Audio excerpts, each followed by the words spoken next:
Not to you. At any rate, here's the fax that says, and we apologize profusely. Of course, we're apologizing to people that can't hear us. Oh, shout it out. Yeah, I'll talk loud like the beast. Seriously, this morning, he was like pinning the needles in here. He was screaming so loud. He must have run into Beaner Boy on the way into the building. We apologize because our internet feed is down. Oh, how unusual. Kay Novell. Yeah.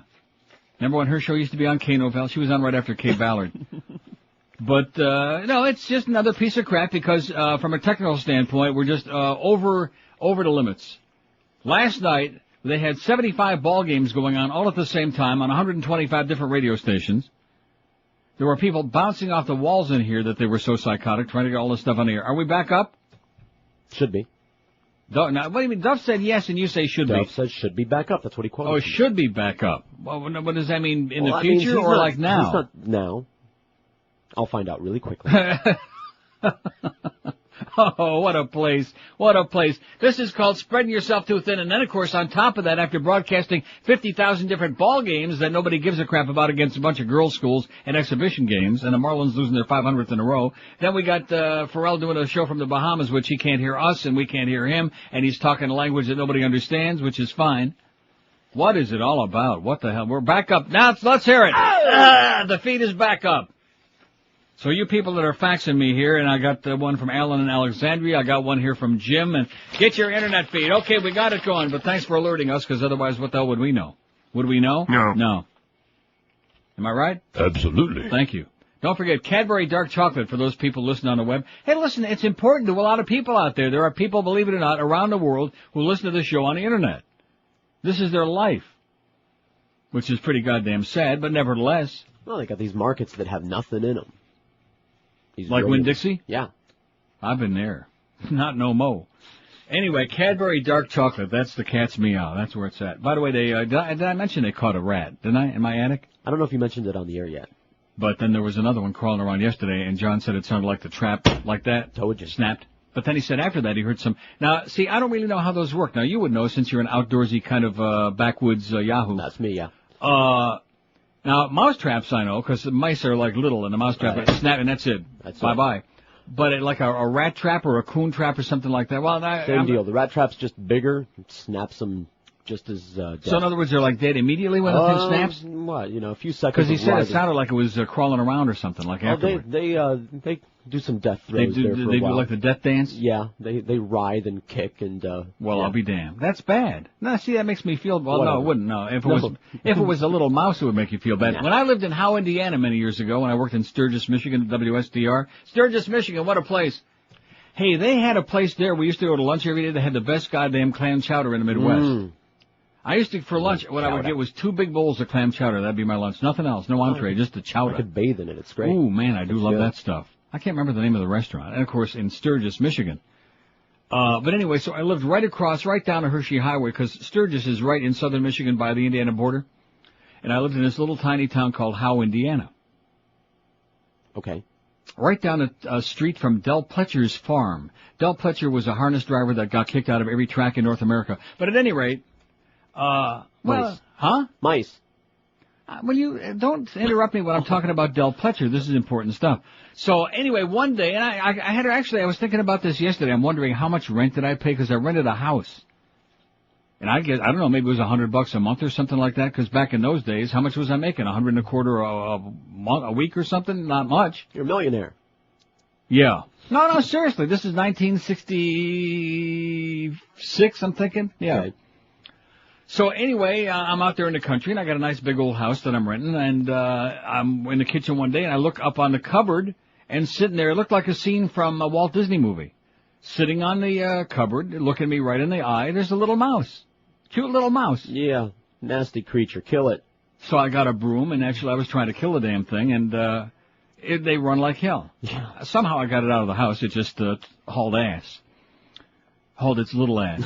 No, but seriously, I don't know. I mean, you sit there and look at it and look back at you. A mouse is a very innocuous creature, as opposed to a rat, which is a nasty, gross thing. They're all bad. And let me say it again. No, mice aren't bad. Kill them all. They're all nasty. No, I say kill them all, but don't you feel bad to kill like a little mouse? No. You're a bastard. Are you kidding? There's You're probably of them. applauding Prince William for spearing that Bambi over there in Africa. It was a dick when they turned him into a spear chucker in Africa. That was bad. It was a dick. And the British people are almost as upset about that as they are about Tony Blair. Yeah, that was bad, because that was just a little... little deer, a beautiful deer. And, of course, does Prince William need a goddamn deer? It wasn't a deer. Bastard, it was like a little... what do they call those? Dicks. It I was beg your a pardon? dick. He speared a dick? Yes. Maybe he had some spotted dick for lunch. It's a small two-horned And for bovine. supper, maybe he had, well... At any rate, the royals are very embarrassed about that whole... No, they're not. No, they're it's not, a tiny little thing. They're into the fox hunting, too, going in with the hounds and the whole deal. The Brits are they're a bunch of barbarians, They butchered up the whole goddamn world. Just like it said there in, wasn't that in Bowling for Columbine, that thing where they talked about the Brits? Imperialism, right. Yeah. And about the Chinese and about the Germans and the fact there's so few little violence in Germany now. And it has nothing to do with their history. They obviously got Michael Moore for president, man. Hillary is maybe running, and I got this big article here about General Wesley Clark. Oh, I will say this: Wesley Clark was so damn good on Meet the Press. You know what? Remember that idiot? Meet the Press? Yeah, Meet the Press with Tim Russert. And if you're good on Meet the Press, Cadbury dark chocolate. That's where to go, folks. If you're looking for your dark chocolate to lower your blood pressure a little bit, and just don't overdo it. I wish I would have. Don't let me forget. Don't forget. I'll look at the label and I'll write it down, and the next week I'll be sure and mention it several times on a year. What's the result of yesterday's poll, please? We're going to take a lot of calls today. We might actually go all the way to 2. I think we need to, lead this radio station out of the summer doldrums and, you know what I mean? Maybe we'll go all the way till 2 instead of that 1 to 2 hour. I doubt it, very seriously. All right. Well, I mean, it's a premature evaluation. It's only 10:23. I haven't even said hello. We're too busy getting our technical incompetence straightened out and getting up on the internet again. Yeah. Hello? Anybody hear us? Hello? Go all the way. You go all the way, okay? Maybe the beast is desperate. Clarence is out today. You go all the way. Tell him to pipe it down a little bit. No, seriously, that kid just screams louder and louder and louder. He's in a room there. I walked in there because Pharrell's, on remote. And he's sitting in there at the mic, and it's like he's screaming at it, like he's angry at the microphone. He's just screaming at it louder and louder. What is wrong with that kid? Aren't fat people normally, lethargic, at least? Yeah, that's a good point. That's an excellent point. Maybe he got whipped up when he heard Mo make that asshole call again, make an ass of himself on the Joe and Mark show overnight. Can you imagine yourself calling a show out? Well, of course, no. you don't listen anyway because it's a sports station. But either way, even at IOD, I never called this. I mean, can you imagine yourself calling a show on a station when you work here? I called once when I was homesick because you were asking a question and whoever was sitting in front of me didn't know it, and I called and answered it, and that was it. But I mean, can you imagine picking up the next line and it's Howard from Boca? It's embarrassing. It's surreal. By the way, it was nice seeing Joe Rose yesterday. We had a nice meet and greet in the hallway. He said he hates Mo like poison. He didn't really say that, but he does. You can tell by the look on his face that he just hates him. We got Joe again today, the little dog. Joe Rose is on again. Another tough week for the mad dog. Well, he's coming back from New Orleans, from the green lizards and the purple people eaters and the spotted dick. He's coming back from all of those things. And of course, Mo couldn't work this morning. Now, how is it that the Beast could make it in here? If Mo was at the airport at 3:42 in his Jew canoe on the way back up to Boca, he could have driven right in here and done the show. Right? Without his beauty sleep? Without his booty on? His beauty rest? Well, maybe he had to go home and tie one on. And try to paste it down a little bit better. He's the only the male talk show host I know that wears a pasty. He actually has to paste that baby on. And from all reports in here on Wednesday, it was the most embarrassing scene. They're still talking about it. I can't talk about pasty. Everybody in the building is talking about how that thing was like tilting off to one side and looked like a muskrat tried to run off his head. Looked like he was trying to run away from home. So anyway, Wesley Clark, it looks like they say, now this is interesting. Wait till you hear this. You might even be of interest to this. This is from the Guardian, so it might be true. In one recent poll, General Clark won only 5% support because he's not really running yet. But when the Zogby poll presented would-be voters with a short description of the general's career, he beat George W. 49 to 40%. And he's not even running yet. Right. How do you like that? And he was damn good on Meet the Press with Tim Russert. That's what I heard from that chronic caller. And he's been very critical about this whole thing and how it's going down. And by the way, we had another U.S. soldier killed this morning. It's worth it. And they had that another bomb blast in Najaf and killed a bunch of guys all named Mohammed Al-Hakim Schwartz. Well, we don't care about that. Well, I'm just telling you, right? Well, we do care about that because what's going on now is these bombings and terrorist acts, which weren't taking place in Iraq prior to our Iraq attack. They weren't. No, they were not. Nor were we were in any danger from any of these Iraqis at that point, in spite of this ridiculous facts, which I'll read just as a joke. That started my morning in here this morning. Some disgruntled professional Jew or something out there. Some schmata hugger. Anyway, we'll get to yesterday's poll result. We got a pretty interesting poll, I think, today, or if not, too bad. But at least we're back on the net, man. We got the audio out. Oh! Thank goodness. And see, leave it to our audience. They're the only ones that let us know what's going on. These assholes in this building, they're busy sitting around and, well, what are we going to do about those Dolphin tickets? And what are we going to do about the Marlins if they make the playoffs? You know, a bunch of caca, you know? How about those Marlins, huh? Man, I watched a little bit of that. I watched the Hurricanes beat a bunch of little girls last night. Well, what's the point? You know what I said to myself finally after watching a few minutes? What did you say to yourself? I said it out loud in the room. Nobody was in there. I said, what am I watching this for? And I picked up the remote and that was the end. No, seriously. I said, what am I doing? Why am I watching this crap? I said it out loud. You could have heard it down the block. I said, why? Yeah, out loud I said it. Bill, we still don't know what his name was, do we? That out loud guy. Oh, it'll come. One of these days. I'm thinking with a T. Bill Tech. Bill Tech rhymes with Drek. Very good. See, that's that letter word association I've been telling you about. Who's with a B? Who's with an L? Maybe it's Laminates R Us. By now you've been hearing me talk about Laminates R Us for a long time and how laminated wood flooring from Laminates R Us is the smart, the easy, the low-maintenance alternative to natural wood flooring. And you know what? It is. And by the way, Duff, I'll go to 2 if I want to go to 2, and you butt out, you idiot. You pansy. Laminates R Us is the best place to find laminated wood flooring from Peridor, Pergo, Wilson Art, Unifloor, and Quickstep. They've got all the top names all installed by Pergo certified installers. Here's another really great reason why you ought to be called Laminates R Us. Their prices are so low that it'll probably flow you. Right now you can get their summer special for just $1,995. Let me say it again. For just $1,995, you can get you up to 380 square feet of beautiful laminate wood flooring. It is positively beyond belief. And Laminates R Us will match any legitimate written offer. That's for real. And there's no obligation. So if you'd like a free in-home estimate, just call them and check this out. Call Laminates R Us toll-free and tell them that crusty Ancient Neil told you to call 1-877-777-3336. What could be easier? They give you free carpet disposal, free furniture moving, a 25-year warranty, and a lifetime of beautiful, easy care laminate wood flooring. Call Laminates R Us today toll-free. It's a smart move. Call 1-877-777-3336. We're Sports Radio 560 QAM. Absolutely. It was obvious to all of us. Bill Clinton strayed in his marriage. So let's walk through this. First, nothing is off limits in our marriage. Second, I procured women for Bill when he was governor. Screw him, I laughed, which he did. And the sagas continued. I laughed when he confessed that he had paid for frequent visits by a call girl to a hotel he stayed in when he was in Washington. She was one among many Bill solicited. During the White House years, Jennifer Flowers claimed she'd had a 12-year affair with him. This was completely in character for Bill. My favorite was Monica Lewinsky. Bill talked to her a few times, and she had asked him for some job hunting help, and dropped to her knees to kiss my husband. I came to know and like her, and I asked her if she wanted to live with us in the White House. She said yes, as long as there would be sex with my husband. As always, I said okay. Okay. 27 to 11 at 560. Love that Swillery, man. She's a real bitch. And speaking of wild sexual escapades, it's interesting. It's not interesting. It's terrifying. It's sad. The Arnold saga. It's one of those things where you don't know whether to laugh or cry. Because I'm laughing. Because there actually are people continuing to take him seriously. Well, we haven't got into the affirmative action or Prop 54 yet. We're still studying those things.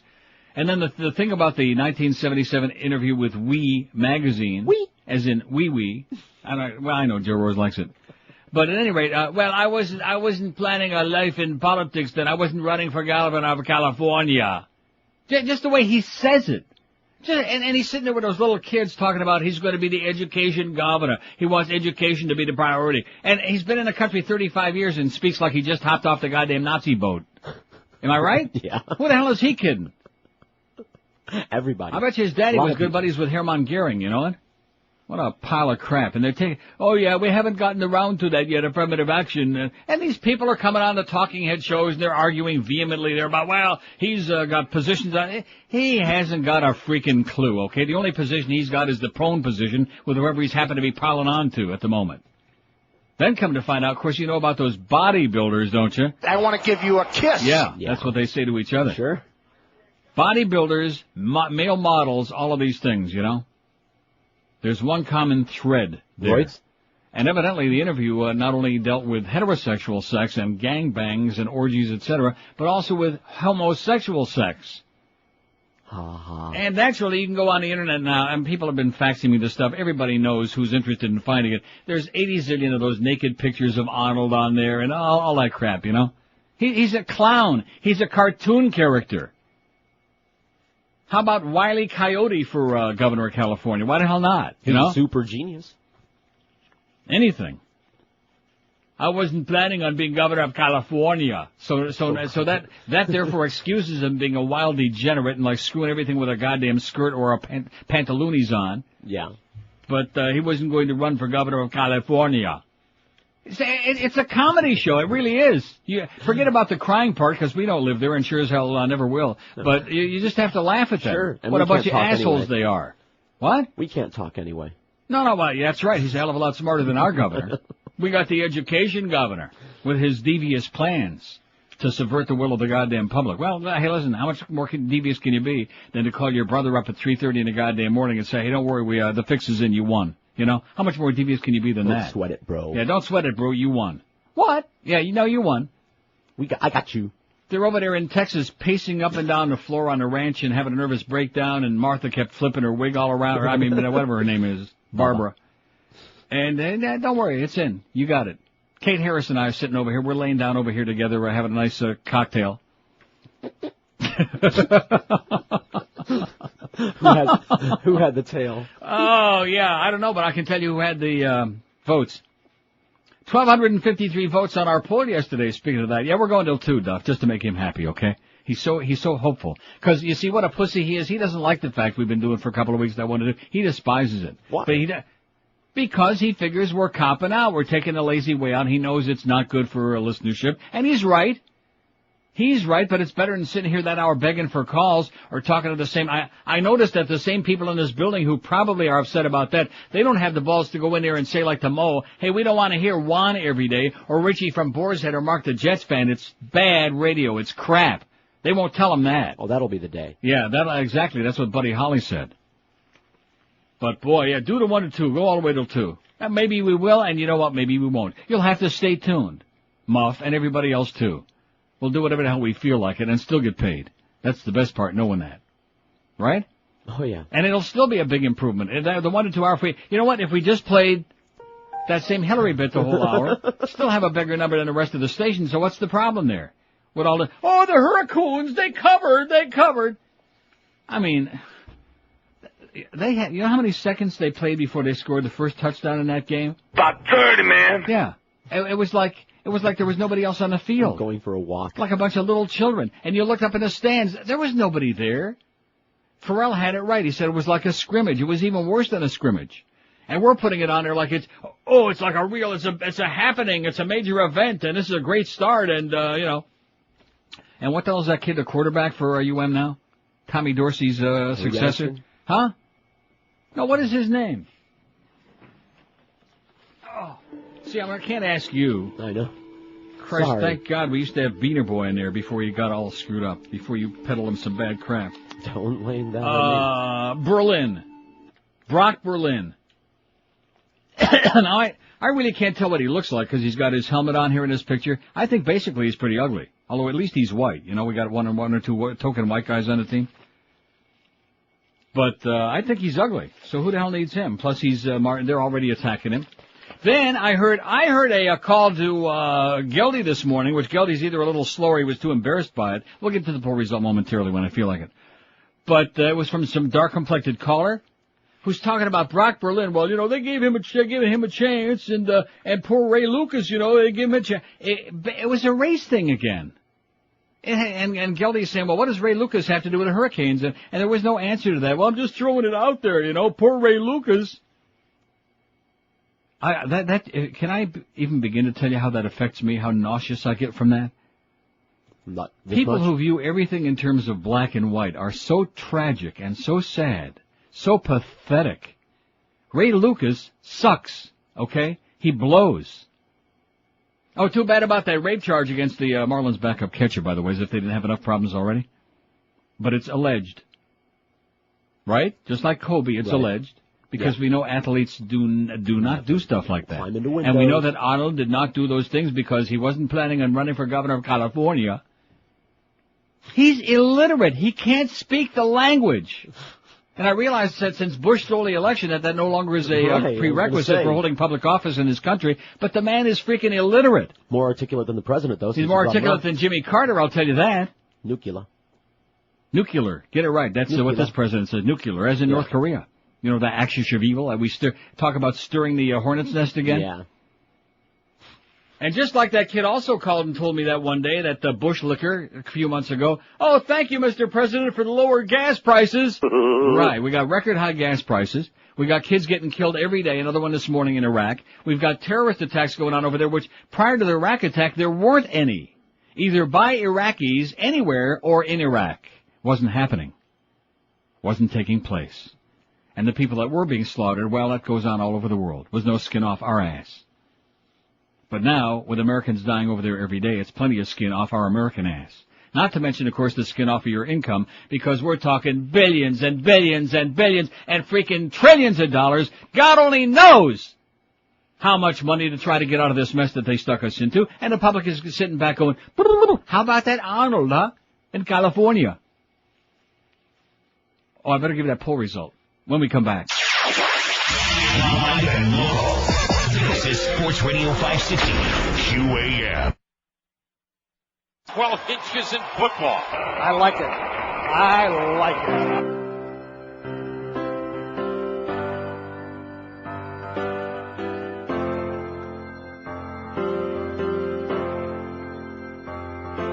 Now that he is on the ticket here, Arnold for governor's all we hear, yeah. Absolutely. If he's voted in, there'll be a big change. You're gonna feel the burn, you'll feel the pain, yeah.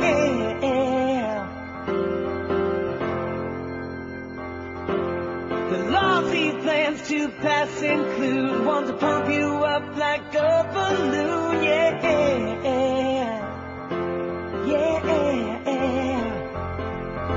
Now tell me, California, did I hear you curse? You'll all be a Mr. Universe. Even kids will get their training. The lunchboxes will all be waiting. Tell me that a vote for a movie star means sets with the heavy bars. I hope you're ready for our Governor Schwarzenegger out here. I like the wee-wee. 13 to 11 at 560. You'll hear Joe Rose 2 to 4 for the Mad Dog this afternoon. Like I said, Monday's Labor Day. George will be doing a show on Monday, like it or not. It's better than a tape by a hell of a long shot. And then Tuesday, at that point, all this falderall comes to an end. All this insanity, all this monkey business stops now. Right? Okay. Don't you remember in Network he said, all this craziness stops now. We go back to straight news tonight. Right? I remember that scene. In fact, let me look at the schedule. We got next week's schedule in here? I'm sure we do, because I know between Clarence and Muff, they're in there working on it feverishly, and the schedule too. Yeah, look at that. Now what is that? Oh, this is the best news I ever heard in my life. Next Wednesday, September 3rd, George Rodriguez. Huh? Oh, I like this. I like this schedule. No, seriously, Monday and Wednesday of next week you're working. I got a new schedule Tuesday, Thursday, and Friday. According to the QM official schedule, which we can't change. Look at that. All right. Changes. Oh, you know something? I realize that they're now finally paying me. They're repaying me for all of my conscientious efforts these last 6 years. And that what?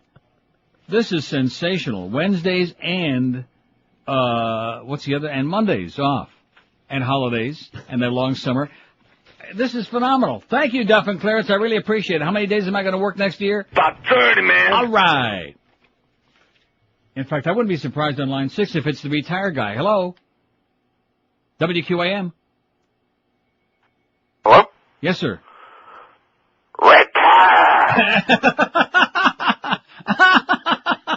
Well, I got news for you. I'm pretty damn close if that schedule's right.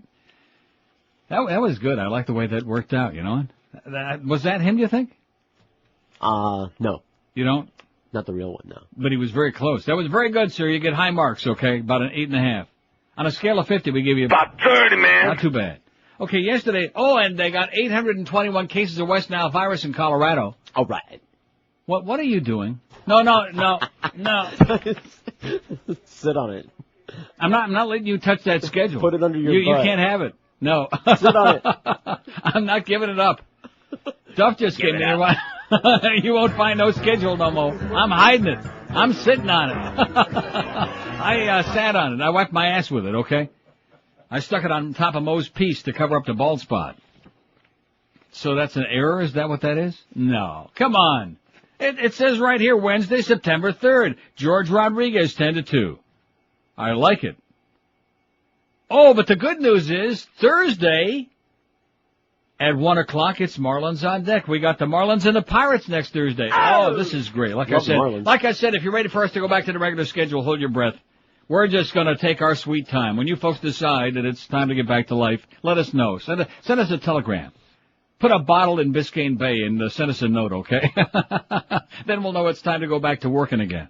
No, seriously, we're just screwing around. I'll be the first one to admit it because this is the honest show. We don't come on here pretending about pontificating. Well, we're here working our brains out for you to entertain you. No, we're just faking our way through the summer till somebody comes back. Although I do notice that the hits on the website are slowly but surely coming back a little bit. Over 10,000 requests for pages the last 2 days. That's because I'm back. I mean, right. No, it's because, what is it? I guess because I'm back. Because there's still nobody here. There's nobody in town. Okay, here's the result. WQAM. Hey, is this George? Yeah. Hey, I just wanted to give Neil a quick, I just read Al Franken's new book.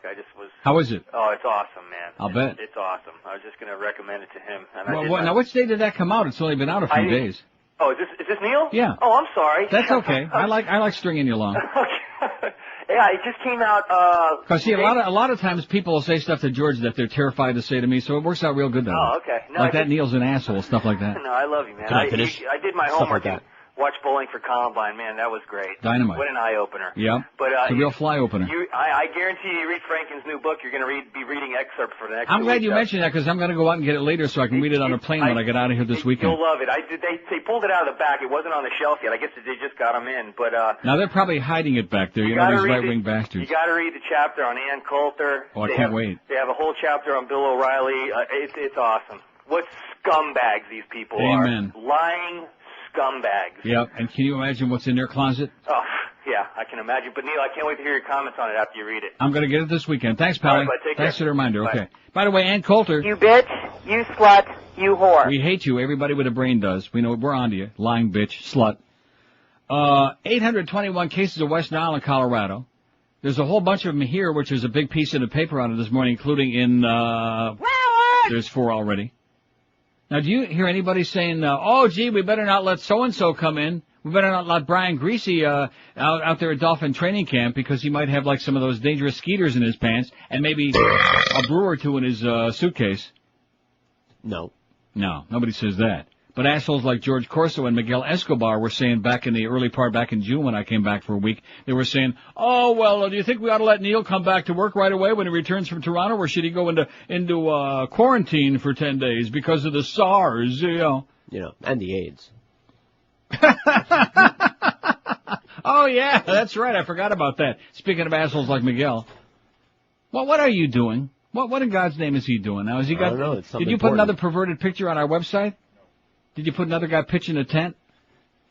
No, he's just trying to suck up to me. That's why he put that picture on there the other day, because he realizes what an asshole he was with all that quarantine. Oh, and he's got SARS. No wonder you almost passed out at your wedding. You're such a goddamn pussy, okay? Cubans are pussies. Make no mistake about it. You should have seen what I just went through because of you, by the way. What is that? I was at my uncle's print shop, and all the employees are Cuban. And he was on Celia, going off on your ass. Screw them. That's what I said. Tell them to get back on a banana boat. Yeah, screw you and Celia, okay? By the way, Celia, take the bananas off your coffin, will you please? It's embarrassing. They're starting to rot. In fact, what's her name? What the hell's her name on the chimpanzee on Passions? Precious is going to start eating the bananas if you don't put them away. Anyway, yesterday's poll we asked, generally speaking, which religious group in the U.S. is the most well, at least they had the station on, though. That's something. I'll say that much. At this big place that Miguel was talking about, at least they were listening to WQAM. Nice going, amigos. What are you laughing about? They're not uptight like you are. They don't give a crap about all of that. That's right. They wouldn't miss a second. They know that Rosanna Dana Ross, whatever her name is, they know what a bitch she is and a phony. They've seen her husband, too, by the way. Oh, brother.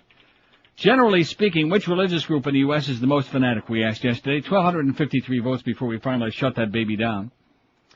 Born-again Christians, 856. Make no mistake about it. They are fanatic. They're dangerous. They just refuse to abide by the Constitution. They kind of make it up as they go along. 856 votes. That's damn near. That's 68.3%, more than two-thirds.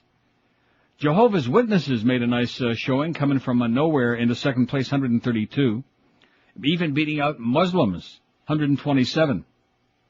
Orthodox Jews had 81. Oi! Catholics only 31, and Mormons, small potatoes here, 26. Mormons here are like, we don't see them too much. Nondescript. No, but I mean, you just don't hear a lot from them. You don't see them too much. Nope. On their bicycles with their nice, neat white shirts and black ties. They don't wield any power here. They don't wield any power? No. Well, maybe we could get our own Mighty Mormon radio station going.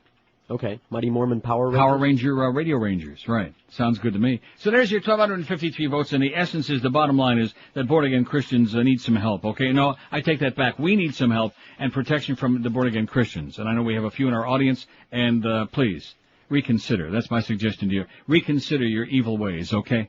And your intolerant attitudes. We can't deal with it. And I got a couple of pre-stories that were faxed to me here. Now wait till you hear this. I'll also get that fax, that JJ, the ex-fan. I'll get to him eventually. But I'm dragging this out because I want to make Duff happy today. You know, he's praying.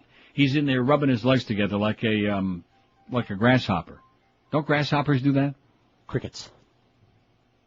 He's doing it like Buddy Holly. He's in there rubbing his legs together with Clarence. And praying that we actually go all the way through till 2 with none of those comedy bits. Tried to come in here and grab my schedule and change that next Wednesday. But being the law-abiding citizen that I am, last time I saw this schedule, in fact, you know what I'm going to do? I'm going to fax this schedule to Toronto so I have it up there. And then, of course, he can't change it. And if I don't happen to show up Wednesday morning, I can say, hey, I'm just following the schedule, you moron. Live and local. We're Sports Radio 560 QAM. Drudge packing? You've seen him on Channel 7 News. First, as a two-bit reporter. Now, as a two-bit anchor that wears more makeup than Tammy Faye Baker and Mary Kay combined. Rick Sanchez sings.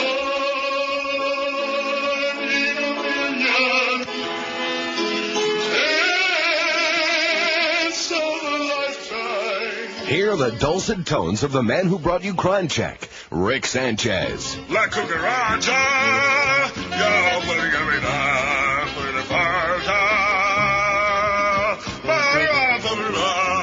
Rick Sanchez.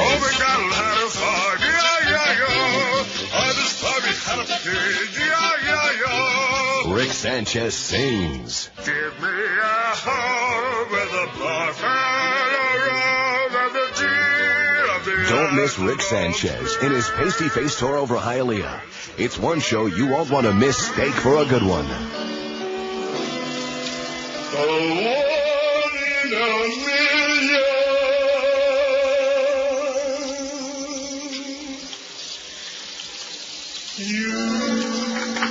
Rick Sanchez, he loves his audience. I accept you as a precious gift from God. $60 Joe and Mark raised yesterday for abandoned pet rescue. Wow. Is that impressive or what? No. $60. And you know the 3 people who came and bought the stuff, that's $20 a pop, 3 people. That's the audience at 4:30 in the morning. Or there were only 2 people, but they bought 3 items. $60. You know something? If that's a message right there, you know? I like Joe a lot. He's a good guy and a good friend, but it's time to hang it up. Right? Probably 40 more open up the door tonight. for Mo right in there between Mo and Gildy, 2 to 5 in the morning. Sounds like a winner to me. Joe Rose, 5 to 8. Huh? In fact, Joe Rose, 5 to 6, and Joe with Pharrell, 6 to 10. Okay. Sounds like a winner to me, pal. Check it out. All right. The new poll is up already. Now, what is this? Best in Neil. Well, thank God we'll actually raise some money today. I thought we only needed $140 to get over 17 grand yesterday, and I'm thinking to myself, that's 7 CDs or keychains or a combination of these things, 140. Cake. Yeah, like falling off a log in the middle of the Coolawasi River. And they raised $60, Joe and Mark, for Best of Neil. That's embarrassing. I would just leave town. I'd get in the car in the middle of the night like Tom Don't Like Us. I'd pack up my goodies. I'd stuff my wife in the trunk, Joe. And I'd just get the hell out of here. That's bad. That's pathetic. $60. Anyway, we will have a Best of Neil van hit today, a serious one, in the Hooters parking lot. Oh, it's tonight. No, what is this? See, you know this Miguel, like I told you, he's so worried about whether I brought SARS back, he can't get his act together. It's in the Hooters parking lot today, southeast corner of Pines University. The only problem is he doesn't have a time. I mentioned that to him. He said, when I get there. That actually does mean something. What do you mean by that? That means he's going to leave as soon as he's able, and we will start as soon as he as soon as he finishes servicing Doreen and Scrouan, not necessarily in that order, and Clarence. You do want him to get going, don't you? Oh, he can do that in a heartbeat, you know. Squirt, squirt. No problem. Anyway, so there will be a Hooters parking lot, southeast corner of Pines University, so that'll be our first Broward van hit. Where were we the other day? I forgot. Wasn't it in Dade somewhere? I forgot. Aventura? Oh, that's right. That's where Joe and Mark were. 200 what? That's where Joe and Mark were. Right. He was in... Where the hell was he? Uranus. I don't know. I forgot. I've been through a lot. We're having real problems, boys and girls. Our Alzheimer's is kicked in here at QAM. But at any rate, they'll be there, and we'll let you know what time. So it'll give you plenty of opportunity, like, dress up, slick down your hair, or paste it down real good so it don't fall off and get embarrassing, or we'll talk about you on the air. And then you can go and get your best of stuff. Also, tonight, 6 to 8 p.m., George, and I'll guarantee he'll raise more than $60. I can't guarantee that. If you don't raise more than $60, don't come in tomorrow. Okay. And if you do raise more than... Tonight from 6 to 8, George, at the New Solid Gold in Fort Lauderdale on the northwest corner of Oakland and Federal, which is new Skank Club. And tomorrow, George, will be at Bill Seidel's... Now, I don't think he's going to raise too much tomorrow. Bill Seidel's Boulevard of Savings on the northwest 36th Street corner, just west of 27th Avenue. Get the Best of Neil and enjoy free food from Atlantic City Subs and drinks from Dickens Cider. That's 11 to 1 tomorrow. So we got some busy beavers around here. Bill Seidel's... Anybody who worked there know who he is? No. Who I am? No. Anybody over there listen to this station? No. Know where we are in the dial? No. That's good. They call me El Sandwich Guy. Yeah, El Sandwich Guy, and of course they just are there to hop up the free food. And do a great job of it, by the way. Okay, here's the new poll. It's up there already, and of course the astute people in the audience who will hop right on it, they're already voting on it. I like that. I like the way we do that now. Have no fear, Eric. The old doddering fool that I am, I'm right on top of it. What does this say? It says, I used to go to Catholic church every Sunday and give my 10% as the church required. When he walked in the door, he'd say, what do you require? Now I go to take back 20% from the basket when anybody's looking, just for the simple fact that they've pissed me off, and I'm not going to take it anymore. Signed, Five Finger, I don't know what this means. 5-finger discount? I don't know what that is. He's taking his 5-finger discount. He's schlepping it out of the sack. 5670560, pound 560 on the AT&T and Verizon line. Where the hell's the poll? I mean, I know it's up there, but here it is. Who do you think is or was the most disliked media person in South Florida? Now, I put this up because here's one that Mo might not win, and it looks like he won't. And I knew who the winner just could be. I don't want to piss off those crazy Cubanos, by the way, anymore, that Miguel was just talking about, wherever he came from the cockfights. But the fact of the matter is, here's one Cuban guy they don't like too much, and we're not talking about Cecil Cruz either. We're talking about Ricky Tiki Sanchez. That's why I played that bit, in case you didn't notice. Who do you think is or was the most disliked person in media person in South Florida? And my list consisted of Greg Budell, Rick Sanchez, Mo Howard Davided, Neil Rogers, George Rodriguez, because we put ourselves on air, don't bother us. And, of course, the humper, Hank Goldberg. Now, in olden days, Hank probably would do better than he does right now because he's mellowed a lot, and he's turned into a pretty good guy. We like him a lot. In fact, Hank will be on from Vegas today. How do you like that? Are you ready for that? I'm ready. Another one of those tough assignments for the humper on your gambling channel, 560 QAM. Bet on it. Remember how the slogan on IOD used to be, depend on it? QAM, we got the crap here, man. Bet on it. Whatever you want, bet on it.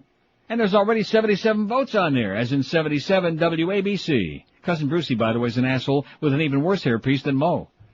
77 votes. Who do you think is or was the most disliked media person in South Florida? Ricky Ticky Sanchez. He's taken it up the butt with 35 votes. Mo Howard David, who is going to maybe give him a run for the money, but he's 21. Only 21, Mo. And by the way, don't be calling the station, Mo. Will you please? That's what Rick and whatever the hell their name and Joe and Mark said. No more calling this goddamn radio station. If he ain't calling Joe, he's calling Joe and Mark. Yeah, if he ain't calling Mo, he's calling Joe. It's Mojo Radio. Yeah, we got Mojo Radio in Toronto. Why the hell not having Mojo Radio in South Florida? Okay, shut up. So the thing just changed again now that people are aware of what the poll is. 87 votes. Rick Sanchez, 39. Mo Howard David at 25. Hank Goldberg 8. Neil Rogers 7. George Rodriguez 7. You and I are tied. And Greg Bedell only 1. Well, that's because everybody hates Greg Bedell. They do. He's kind of faded away, though. Yeah, he's faded away into oblivion. He's on a station which we don't even know where it is on the dial and don't care. We couldn't care less. Here's an interesting fact, marginally. It says, by the way, if Duff thinks we're going till 2 today, he's got to be dreaming. There's as much chance that we're going till 2 of the entire, this crap today as Clarence getting laid with like a real woman by the end of the year. You know what I'm saying? Define real. One with the right body parts. All 3 body parts require 2 breasts and a slot. Isn't that why Hank goes to Vegas? He likes to play the slots? Right. With nothing extra as well, right? Right. Okay. Here's a fax from Roger Kaputnik, who says, in 1977, WQM had a DJ named Dr. Boogie. He was also the coordinator for the high school correspondence segments, and I was the correspondent for my school. I would call in the 60-second report all the goings-on, sports scores, etc., and QM would play it usually during Dr. Boogie's show. I was wondering if anybody still remembers Dr. Boogie. No. And knows his real name, if he's still around, etc. Do we know? No. It says Roger Kaputnik. Do we believe that there's really such a name as Roger Kaputnik? Why would he lie? Maybe Dr. Boogie is kaput. You think? I never planned on being governor of California. So I was allowed to be honest. I was doing a lot of things. I wasn't thinking about politics and being governor of California. It's so scary that there are no words to describe it. And the fact that these, you morons, you maniacs in the media presenting this with a straight face like this is a real news story. Like this is somebody who's credible, who's got qualifications even to be goddamn, rat catcher, forget about dog catcher. Yeah, maybe he could come to my house and be rat catcher. Shove his ass up in the attic. See if he can work his way out of the trap. The tender trap. I think he already got married to the tender trap. That chinless bitch. It's 11 past 11 at 560 WQM. If you're a fat, you know all about all kinds of diets, right? Especially the Atkins diet, which is more and more popular all the time. And you're probably wondering, well, this is not the easiest diet in the world to stay on because it's so boring. It's the same old stuff over and over again. Well, that's why we recommend a great store called Delights of West Boca, because there you'll find some real alternatives, some things to munch on and snack on and shove in your puss to keep you on a straight and narrow path. Over 900 low-carb, sugar-free products in this one great store. Try the new low-carb instant cup of soup. All you do is add water, pop it in the old microwave for a low-carb meal in a cup in 4 delicious flavors. And speaking of delicious, be sure and check out the sinfully, outrageously delicious low-carb muffins for a quick breakfast. They've got your own little individual-sized cheesecake. And they've got low-carb pastas, sauces, dressings, chips, chocolates, their world-famous Carbolite ice cream, Judy's low-carb peanut brittle, Carbolite ready-to-drink chocolate and vanilla shakes, and brand new, the At Last brand chocolate crisp and chocolate mint bars. Thank the Lord, no maltitol, which means forget about that. And of course, all Atkins brand's products are on sale all day, every day at Delights. You can try any product in the store before you buy it too. Give them a shot. They're open every day 10 to 10. You'll find them on the northeast corner of Glades and 441, right next to Boston Market. You can call Delights toll-free at 1-877-LOW-CARB, or check them out on the web at lowcarb.com. Delights of West Boca, it's your official Atkins retail center. Live and local. This is Sports Radio 560. QAM. The biggest, baddest, brawniest rocker of all time, and he's not taking any prisoners. He's Axel Schwarzenegger. Welcome to the jungle. We got fun and games. We got everything you want. We blow you all to hell. Axel Axel Schwarzenegger. He's all pumped up and ready to rock. Take me down to Paradise City where the grass is green and the girls are pretty. Or I'll stick a grenade launcher where the sun won't shine. It's military-industrial strength rock and roll the way only Axel Schwarzenegger can tell it. You're one ugly motherfucker. Jean-Claude Van Damme is a pussy. Steven Seagal is a kid with a ponytail. The only reason I did a film with DeVito is because he could see my standing up.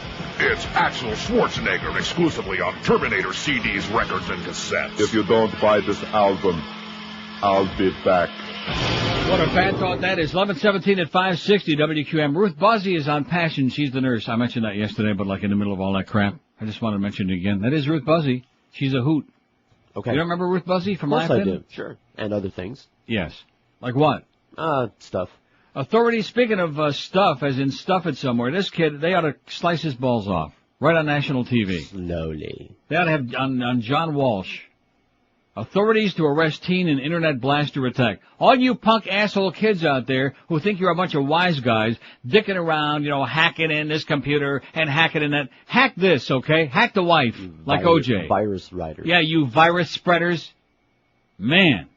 Makes that SARS life. crap pale in a way. Get a freaking life. Go get laid. Discover your pubes, okay? Go get a life.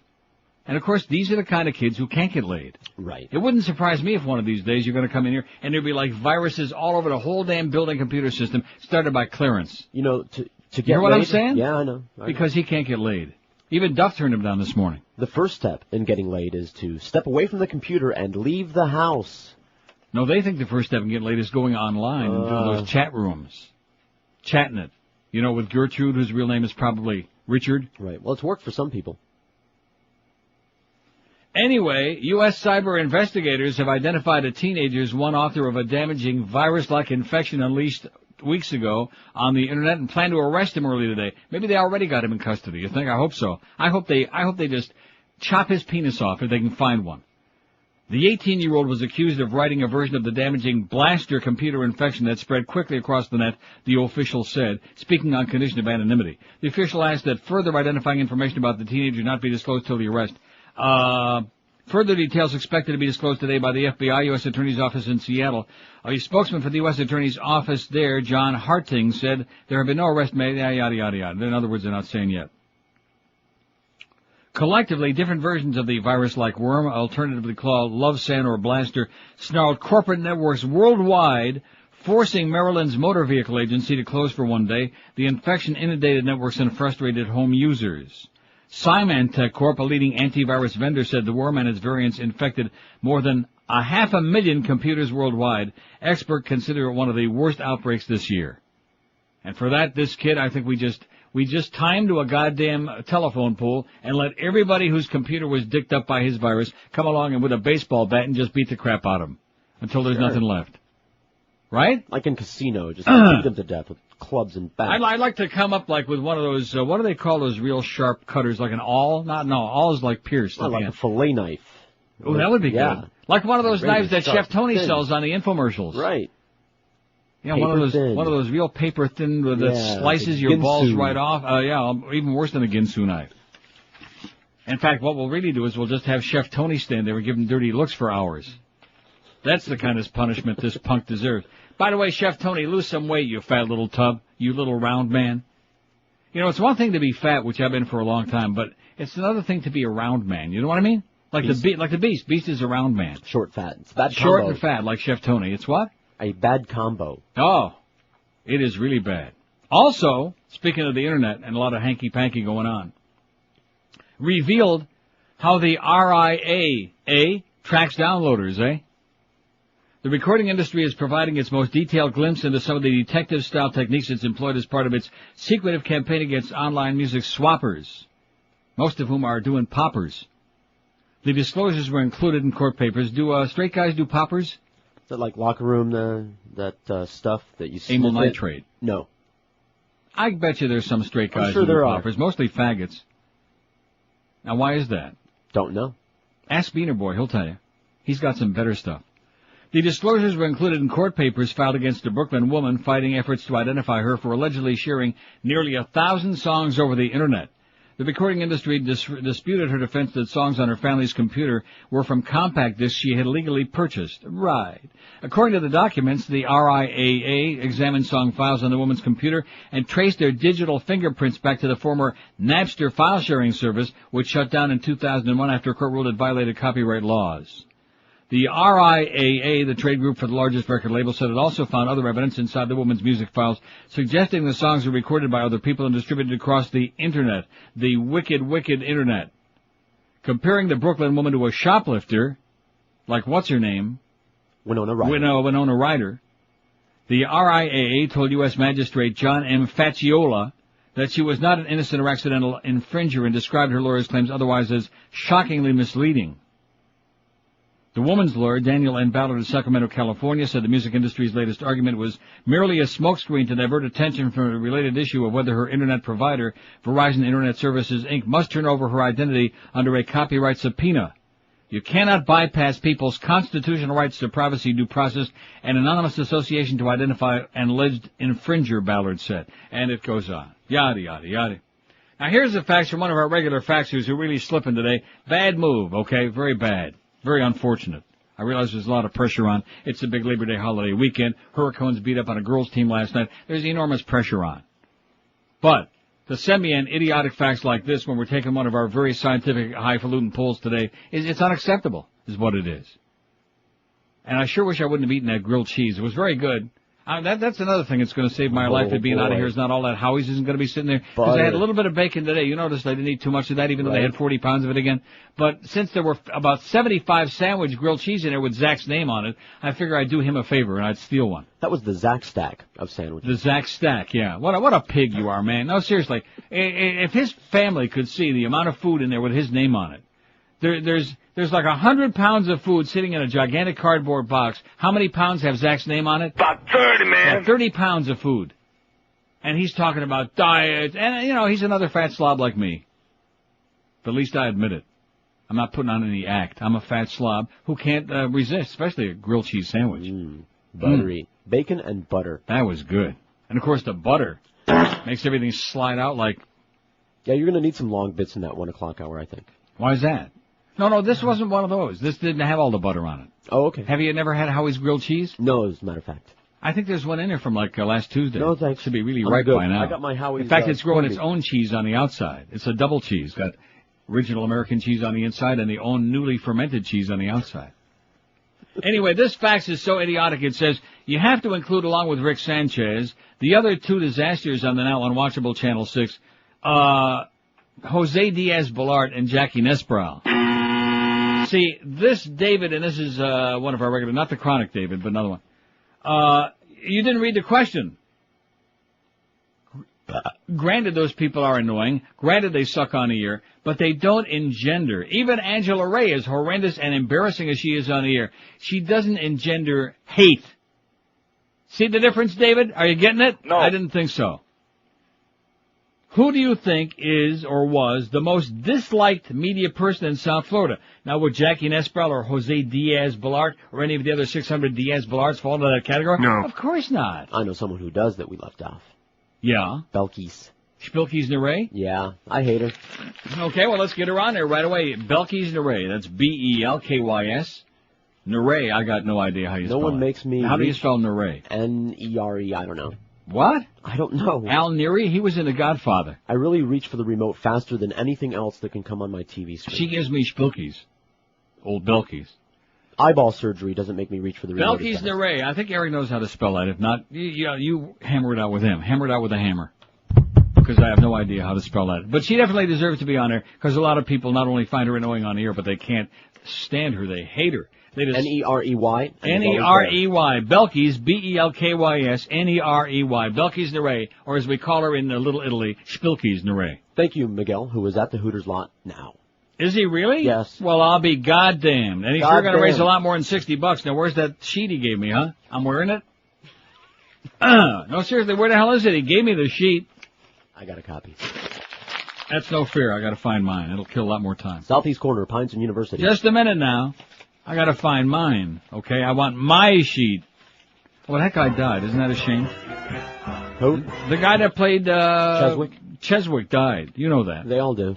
What did I do with the sheet that Miguel gave me? This is bad. There it is. See, it's important that I find this. Hooters parking lot. That's where you'll find the lovely Miguel right now. In the QM van, of course.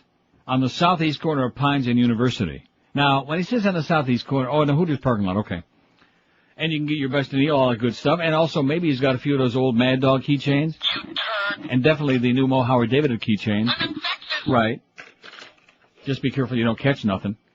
And the best in the LCDs, this 2002 and 2003 and all of these good things. And some 2001 hangovers.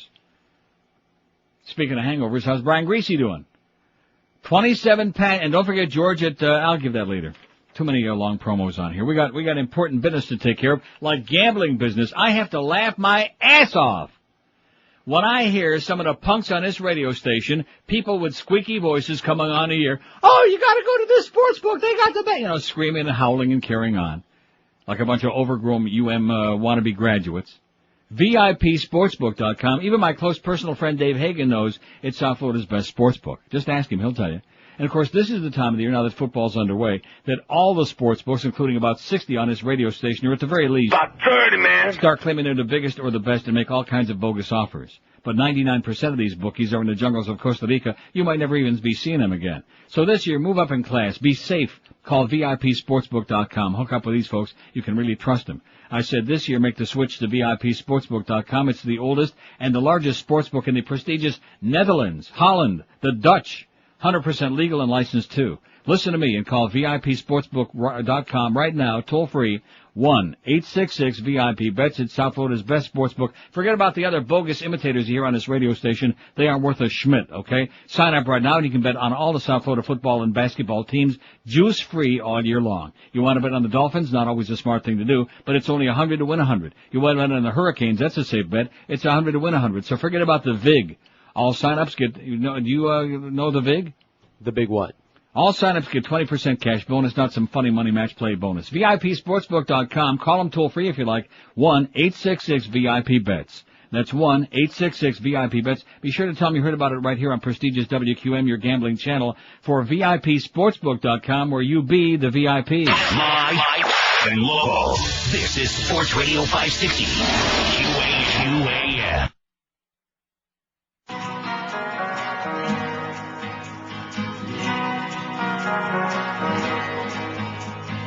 Rainbow flags and earrings in my right ear. Am I queer?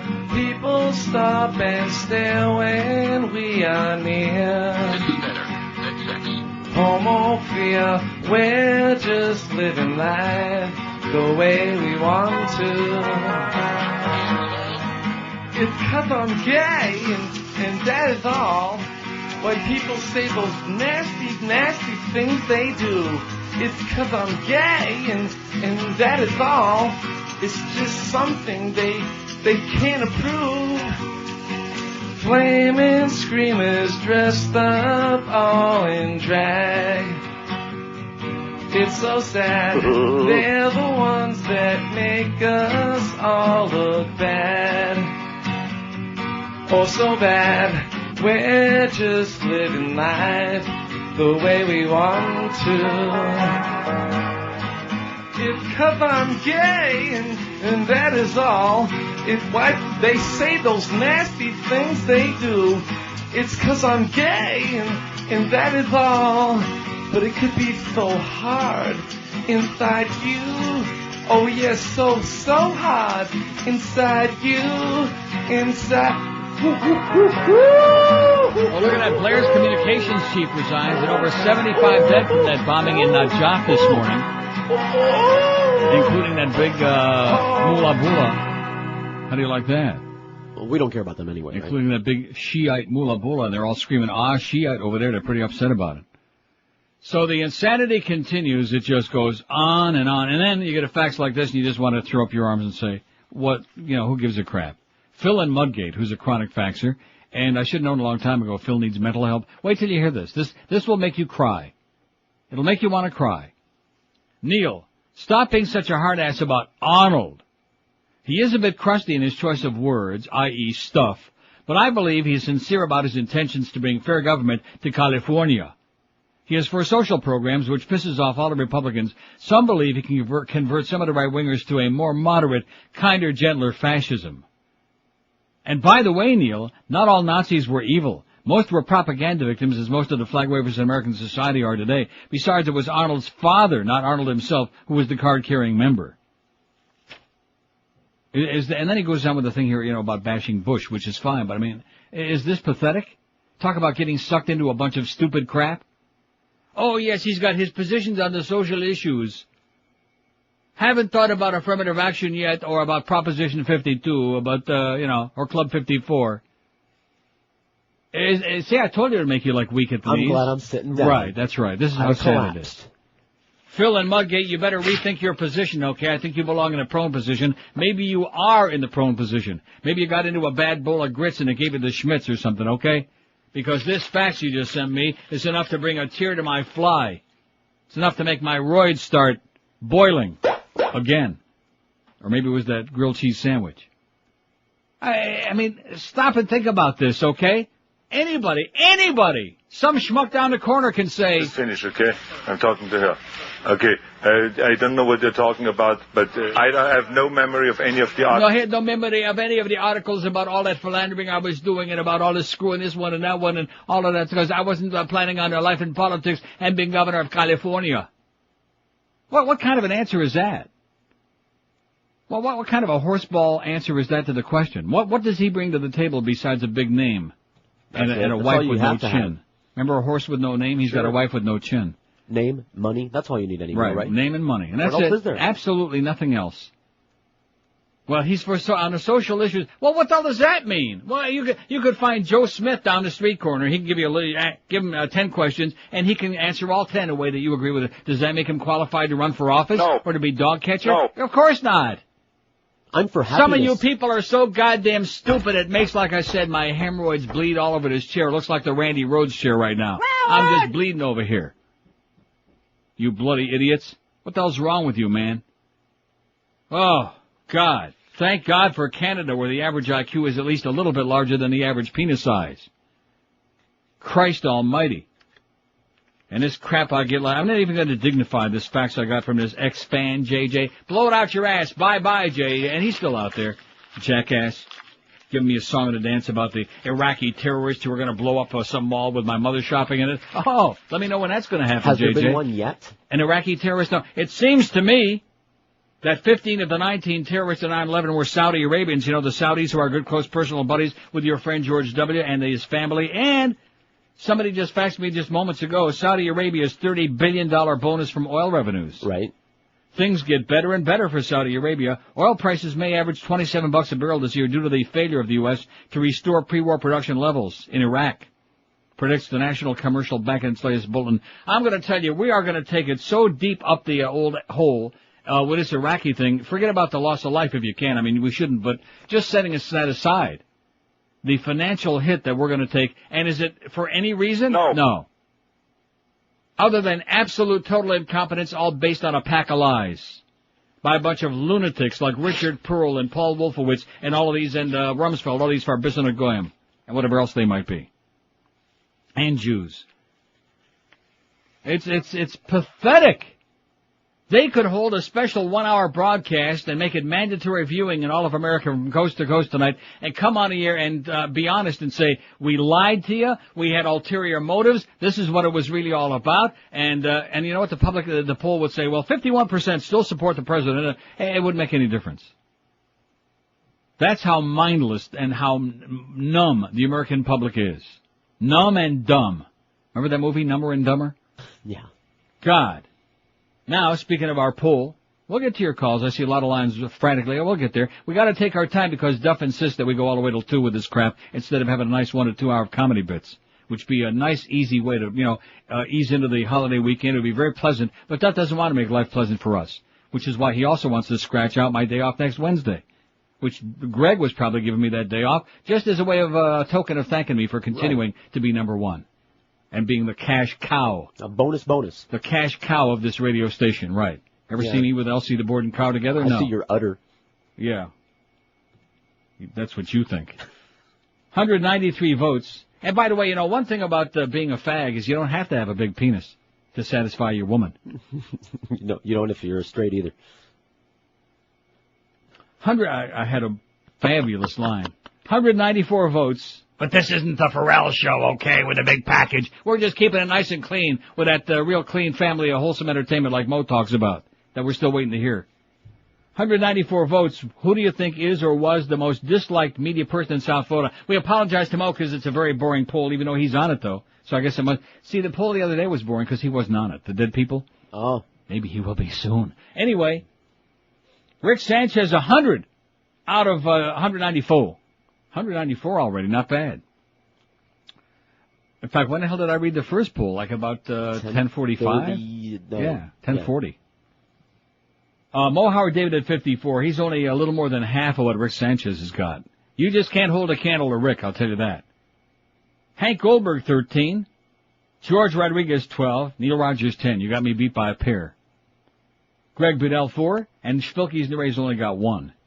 Only 1. Wait till I get home. You were pretty emphatic about that. Spilky's Neray. Nobody likes her. Yeah, but again, keep in mind, it's a contest. Right. It's her against these other more prominent, more dislikable people. And Rick Sanchez is going to win hands down his pants.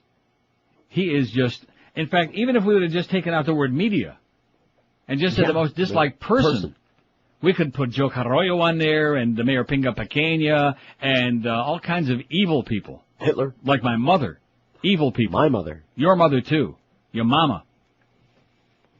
And he still would have had no problem. He would have beat him hands down. Ricky Ticky Sanchez. They hate you, Rick. And by the way, think about it again. Don't come back. Live and local. This is 560. Don't come back, Rick. It's dangerous for traffic. Too late. QAM. Lollipop, little boy. Hi, Brittany. I'm Bill Clinton, the President of the United States of America. Hi, how are you? I'm just fine. You mind if I call you hot little sexy bitch? You know what? Brit is what they usually call me. Well, Britt, you're making me so damn horny. So damn horny right now. Well, good. That's a good sign. How did you feel when you found out you were going to be alone with me today? I was like, thank you, God. I was really happy. Oh, you're not the girl that kind of just leave me hanging now, are you? Not me, no. So, you don't mind if I put my hand here, right? They told me before I came in here you were going to ask me that, so, all right. Whoa, whoops. I'll spill a little there. A little premature presidential evacuation. It's all over, yeah, everywhere. Well, you want to make use of that pretty little mouth of yours and clean this mess up? Oh, yeah, you know me. I mean, I have to do it. I have to just suck it up. Oh, yeah. Oh, yeah. Ow. So delicate. Got that right. Brittany, just focus. Don't think about it. Don't think about it. Hey, Brittany, baby. How about we continue this a little later? I gotta take care of something. Yeah, that's it. Oh, definitely. Not anytime soon, but yes. I want to bang you in the butt, honey. I'll tell you one more thing. The reason I played that, and I'm very sorry that I did. You notice I never play that bit because that's the worst Clinton voice they've ever done on that service. But because Britney and Madonna last night at the MTV Music Video Awards show exchanged a little peck on the lip. And CNN just since 11:30, you know how many times they've shown that? About 30, man. Yeah, just since 11:30, over and over and over again. Now, Britney has, unfortunately, in the eyes of many heterosexual guys, dropped several notches since seeing that. Because in the case of Madonna, can you even, forgetting about Dennis Rodman if you possibly can you even imagine where those lips have been and what they've touched? What that tongue has touched. What that tongue has... Yeah. Rot. God. That's rotting all right. Has rot. So the fact that Britney actually made like a little bit of lip contact there. Nauseating and disgusting. Yeah. Not quite as disgusting, though, as the fact that Justin Tinkerbell, I see, got an award on there. And as soon as that kiss took place, who are they showing in the audience? There's little Justin Tinkerbell, that little fruitcake. That little screaming, flaming fairy, Justin Tinkerbell. Well, we did have facts. We had facts. Yeah, right. Sure you did. Well, that's what he's calling it. So I think maybe there's a chance. Maybe since we know Madonna goes all three ways, maybe Britney also is a dyke. Which I think would... Please. Oh, I see there. Exactly. Oh, excuse me. Since that's where it's at, man, today. Dykes be us. That's what it's all about. I'll be back in 10 minutes. How many times are we going to see that this hour? About 30, man. Right after Leon Harris tells us about Kirby Puckett. Here's a ridiculous fax, one of the worst of all time. Boy, the faxes are really pouring in. Well, first, here's this one. This is good. It says, Spilky's Narade looks like an anorexic, drug-addicted, homeless man. That could be the best fax we've had this year. Oh! Thank you. Nailed it. Spilky's Narade looks like an anorexic, drug-addicted, homeless man. Absolutely correct, sir. She reminds me of Don Knotts. You know how he would shake and had that neck? Yeah. Zoli in North Miami. Here's the fact that just almost as bad as Phil in Mudgate, who's got a big Arnold blow-up doll in California. It says, Neil, as a loyal listener, I'd like to give you some words of advice. I love it when you're here and talk, well, I sure don't, and talk about stuff that's going on around you. But I must say that your best shows are when you are abroad. Which I haven't even put the dress on yet. I know your best shows are when you're a man. When you're abroad. I love your take on politics and religion. I agree with almost everything you say, except maybe some of your music tastes. Here's my suggestion, though. We as listeners want to also hear about stuff in your life. Talk about Canada and Amsterdam and your experiences. I love it when you mention stuff about your dogs crapping on your carpet. Do I have dogs in Amsterdam or Toronto? No. No. Or you farting in the shower? Do I have to be in Canada to fart in the shower? No. No. That's good radio. I guarantee that's what it says. That's good radio, farting in the shower. I'll pass. Although I do fart in the shower more here than I do up there because of the horrible food I eat here. I guarantee if you took a poll, the winning vote would be to hear more about the adventures of Neil Rogers. It helps us to relate to our God better, along with bedtime stories and the ever-popular ripping of your QAM cronies. Also, how about more gay talk? You seem to avoid gay issues. Why is that? Gay issues like what? Semen. Oh. I know that you're not a self-hating fag, so what's the deal? The deal is this isn't a fag show, Zoli. Butch up, sweetheart. That's all, Uncle Neil. Don't take this the wrong way. I'm not telling you what to do, just suggesting fun stuff. Right, like farting in the shower. Well, I'll tell you what, when I get home this afternoon, I'll hop into a hot shower and see if I can, rip off a few good ones for you, okay? I'll record it and play it on Tuesday. We'll take somebody with you so you can talk about gay fun stuff. Farting in the shower, right.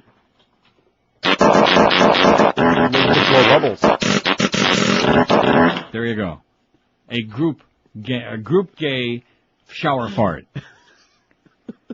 Here's another fact that says, when it comes to the great mass of Americans just waving off the looting perpetrated by Bush and Company, I'm reminded of Eli Wallach's character in The Magnificent Seven, where he played a Mexican bandito. See. I like the part where he sang, shut up, bitch. When asked how he could prey on his own people so viciously, he responded, if God hadn't meant for them to be sheared, he wouldn't have made them sheep. That, in a nutshell, I think, is the credo for this gang of hoodlums who've just taken over our country, and most Americans are just too stupid to care. Absolutely correct. Conservatives and others, including yourself back to the KAT days, have complained loudly for over 30 years about the decay in the American educational system. Well, they were right. Now we have the proof in the pudding, as they used to say, very, very sad. Speaking of sad, did you see this report last month about Saudi Arabia? I just got through that, about the oil money. $27 billion. Small potatoes. The Bush family and the House of Saud, the House of Cards, a falling deck of cards. Here's a fax from Warren, who says, now I know the significance of the beast. Tell Mo he better watch out. Better watch his rectum. Fat ass. It says, the mark of the beast, warning to all, and of course it's got the obligatory 666 sixes on it. God has forewarned us of a time when the man of sin, a superhuman dictator, known as the beast, will be given power over all kindreds and tongues and nations, and all that dwell on the earth shall worship him except the saints, and he causeth all, both small and great, rich and poor, free and bond, to receive his mark, number, or name in order to work, buy, or sell. In other words, if you shaved Mo's ass, you'd find a lot of dingleberries. The mark of the beast. Right. And, no, that's on Clarence's ass. He left a mark. As a snare shall it come on all them. And it goes on with all this crap, this silly biblical garbage written by a bunch of silly, idiotic, superstitious morons thousands of years ago who didn't know up from down or in from out. No, they didn't know in and out. That's about all they knew. Just like the animals. Rick Sanchez, 116 votes. Who do you think is or was the most disliked media person in South Florida? Rick Sanchez, 116. Mo Howard David at 59. That's like almost double. He's got one more vote than just half. Mo. And then it's small potatoes. We're small. George Rodriguez, 14. The Humper, Hank Goldberg, 14. Yours truly, 11. Greg Budell, 4. And Spilky's Narray with 4 out of 222. We're a third of the way there. We're a third of the way to the beast. 222. With Karen Valentine. Wasn't she on that room 222? Yes. She was kind of annoying. Boca Brian liked her a lot. I think she's the same person as Valerie Bertinelli. Aren't they the same? Oh, I don't know. It's the same person, I believe. Reincarnated? What about Catherine Ross? She was kind of cute. I like Catherine Ross. Yeah, she was cute. Mm-hmm. Wasn't she in movies with some of those fags like Rob Lowe and stuff? Oh, and by the way, speaking of Rob Lowe, wow! There is a God. There is. Oh, God. Because have you seen the promos for whatever that horrible new show is that he's on? No. He looks about 80. And I mean... Catches up with you. I mean a bad 80, sir. For somebody who was such a real pretty boy when he was younger. I mean, he was real pretty. Oh, yeah. I bet it had a lot of action. But he's aged badly. Either that's a lot of makeup, I don't know, but he looks horrible. I mean, he's got the face falling apart thing, you know. His right cheek is where his eyebrow used to be. It's not good. Good. Exactly. I'm delighted. I'm getting sick and tired of all these hot-looking guys, you know, and sooner or later it catches up with them and they start looking like crap. We got some of these pre-stories we'll get to. 180. 180 what? Oh, well, that's good. That means we already beat the 60 from Joe and Mark, thank God. That could be one of the most embarrassing things I've ever heard in my life. We have $17,100 for Abandoned Pet Rescue. And don't forget, Miguelo's still there. And the QM van, Hooters parking lot, southeast corner of Pines and University. How long is he going to be there? Would be nice to know. I don't know. Till he feels like it? Just like the time that he showed up. Right. Remember when he gets there? He'll be there till he leaves. He'll be there when he leaves, is when he's be gone. I think the Joe and Mark thing maybe had something to do with the fact that there was no one on the air at the time pumping their presence while it was going on. Pumping it up. Yeah. Maybe we need Arnold to pump them up. Pump up the appearance in California. It just... Seriously, when you think you've seen and heard it all, when nothing can faze you anymore. And I'm sure we're not done. And all of a sudden here comes this madness, this insanity. And we have people like Phil and Mudgate and others like George Shultz, who of course for political reasons, because the Republican Party wants to steal control of the state of California, just like they stole control of the White House with this fixed election in this state. Mm-hmm. Just like Tom DeLay is trying to redistrict the entire world to make all Republicans even like in the Netherlands. But, and we got people, say, oh yeah, Arnold is good. He'd be a good one. He'd be great. A good what? A good what, asshole? Some of those, bodybuilders probably thought he had a good asshole. It's 11:56, 4 minutes before. What are we doing here? Did I screw something up? I don't know, because I keep throwing these pages away and trying to shove that clock ahead. We're Sports Radio 560 QAM. It's Steve Goldstein, but you can call me Geldy. Whenever I'm in town, I listen to... Wait a minute, I am in town. It's the 12 to 1 hour. Dot!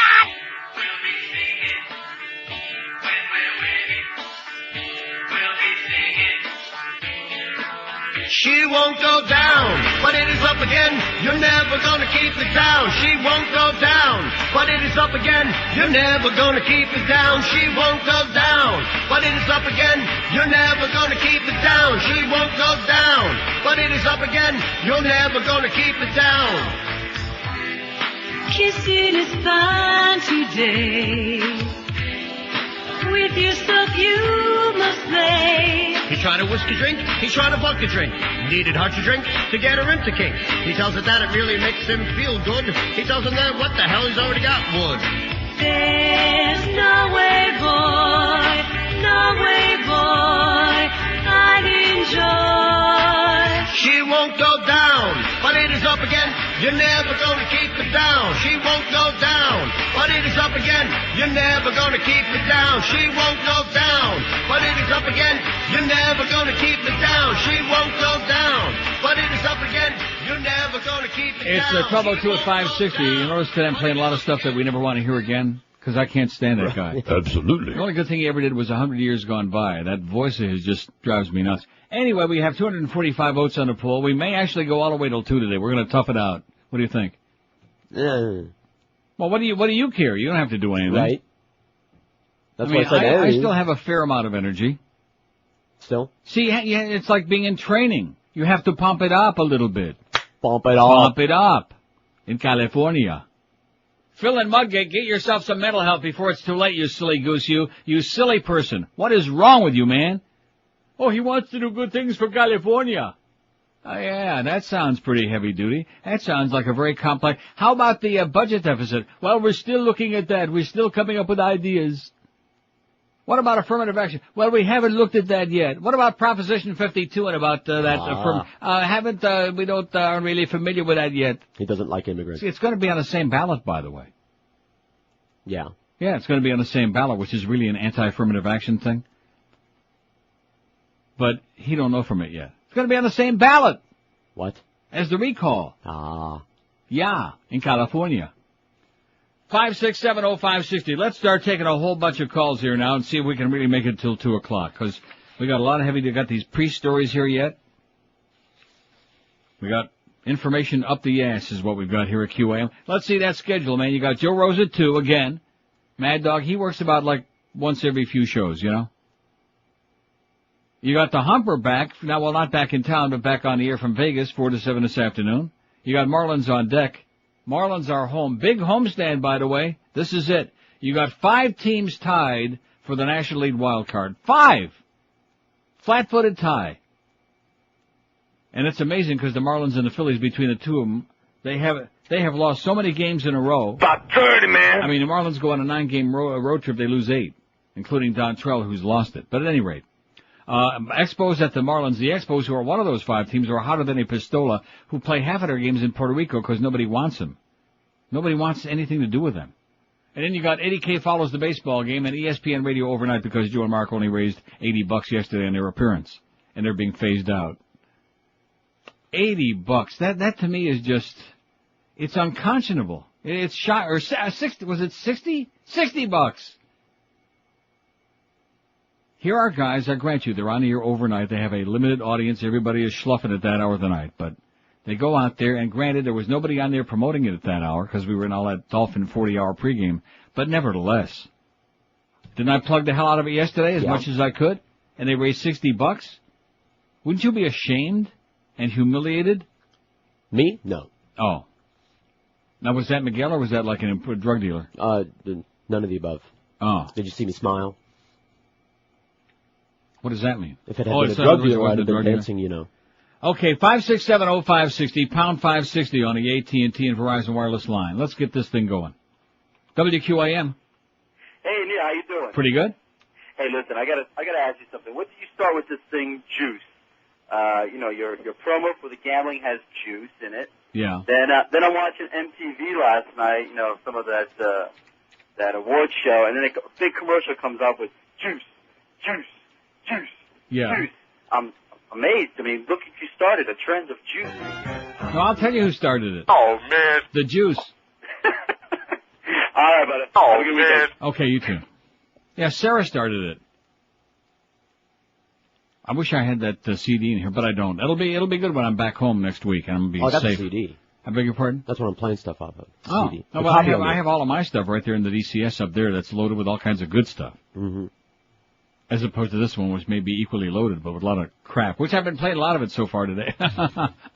Stuff that you don't ever want to hear again, including that one Clinton and Britney. That's awful. Really bad. That is really terrible. Excuse me for playing that. I apologize. I'll never hear it again. In fact, the first thing I do when I get back there is I'm going to delete that from my DCS up there. Okay. When in doubt, I'm yanking it out. 132 votes for Rick Sanchez, 70 for Mo Howard Davided. Who do you think is the most, or was the most disliked media person in South Florida? This is the kind of poll South Florida loves. And people are going to say, well, there's Neil being negative again. I'm not being negative. We're just having a little bit of fun, taking a little shot, you know? That's what South Florida likes. Being nasty and mean-spirited and hateful, taking a cheap shot. And especially when we put ourselves in there, how can you knock that?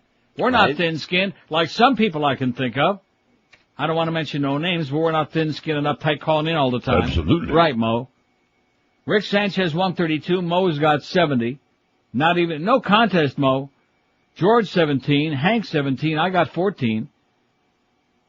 Spilky's the Ray, 7. And Greg Budel's only got 4. And you want to know why, Greg? Because nobody remembers who the hell you are. If they did, you'd be leading. I remember those billboards that said, "Don't you hate this man?" Because even if you don't, he thinks you do. He was reclining. He could be the most paranoid human being I've ever met in my life. Everybody hates me. Everybody hates me. Yeah, well, that's true. The good thing now is, though, he's been away so long, most people don't remember who he was. They don't remember those glorious days when he was waiting on tables at the Sterling Country Kitchen, right near Mommy's house. By the way, Ma, your behavior yesterday, unacceptable.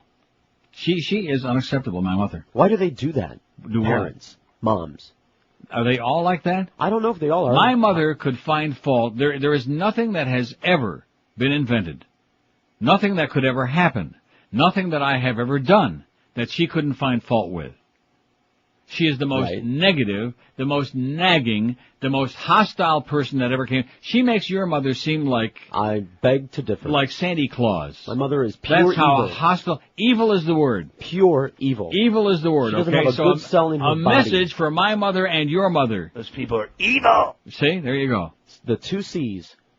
Complain. Oh, I know which C I'm thinking of. I said, see you next time, Ma. Make 3. Yeah. Criticize and complain. Why do they have to do either? Both.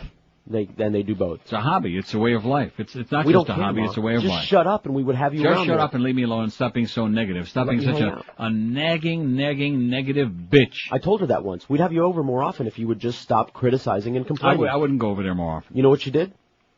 She took it up a notch. She cranked it up a notch? Yeah.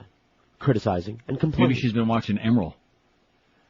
9 minutes past noon at 560 WQM. You know, when a man is considering what to do about that grotesque bald spot, there are a lot of alternatives out there because everybody and their brother now is peddling you some kind of a hair system or some kind of a bogus solution like those dangerous pills that just take the money out of your wallet.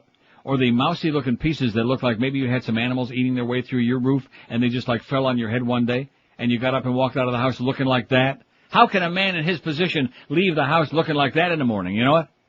Here's the answer for you, Chuck Alfieri. For over 35 years now, Charles Alfieri has been doing it right for schleppers and people with like medium income and multimillionaires because no matter how much money you've got, you can't get a better looking piece than the Charles Alfieri natural hairline system. And right now, Charlie's offering you an unbeatable deal. He's offering you his summer special hair system for just $549 for first-time customers. If you already have a piece, you can save 50% on service and repair of all kinds of hair systems, including shampoo and trim. In fact, Bob Eisenberg, who's one of our really unctuous sales holes, was in here this morning. We used to laugh at Bob to his face and behind his back because he used to have a mousy muskrat on his head, a real red one. Looked like a silly goose. And then we said, hey, how about going to Charles Alfieri and at least looking halfway decent? And I would say when he came in today, he looked halfway decent. Charles Alfieri, you got nothing to lose but that ugly bald spot because everybody gets Charlie's 30-day guarantee. If you don't love after 30 days the way it looks and feels and smells, if you're not getting like a little lick or two here and there, return it for a full refund. So don't wait. Call Charlie today. You can change your life forever, look better and younger than you ever dreamed you could again. Call 1-800-321-2413. That's 1-800-321-2413, or log on to his most prestigious website at charlesalfieri.com. Live and local. This is Sports Radio 560 QAM. I like women. I mean, I love women. But sometimes I can't find a woman who likes me. That's why I'm glad there's a drive-up Jack in the Box in my neighborhood. The new Jack in the Box Sperm Bank. Perfect for the guy who can't find a woman when he needs one. Oh, that's the wrong Jack in the Box, you know. But that was kind of amusing. I mean, on a scale of 5, I get it about a 1. Forgot all about that one. Yeah, this is the one I was hoping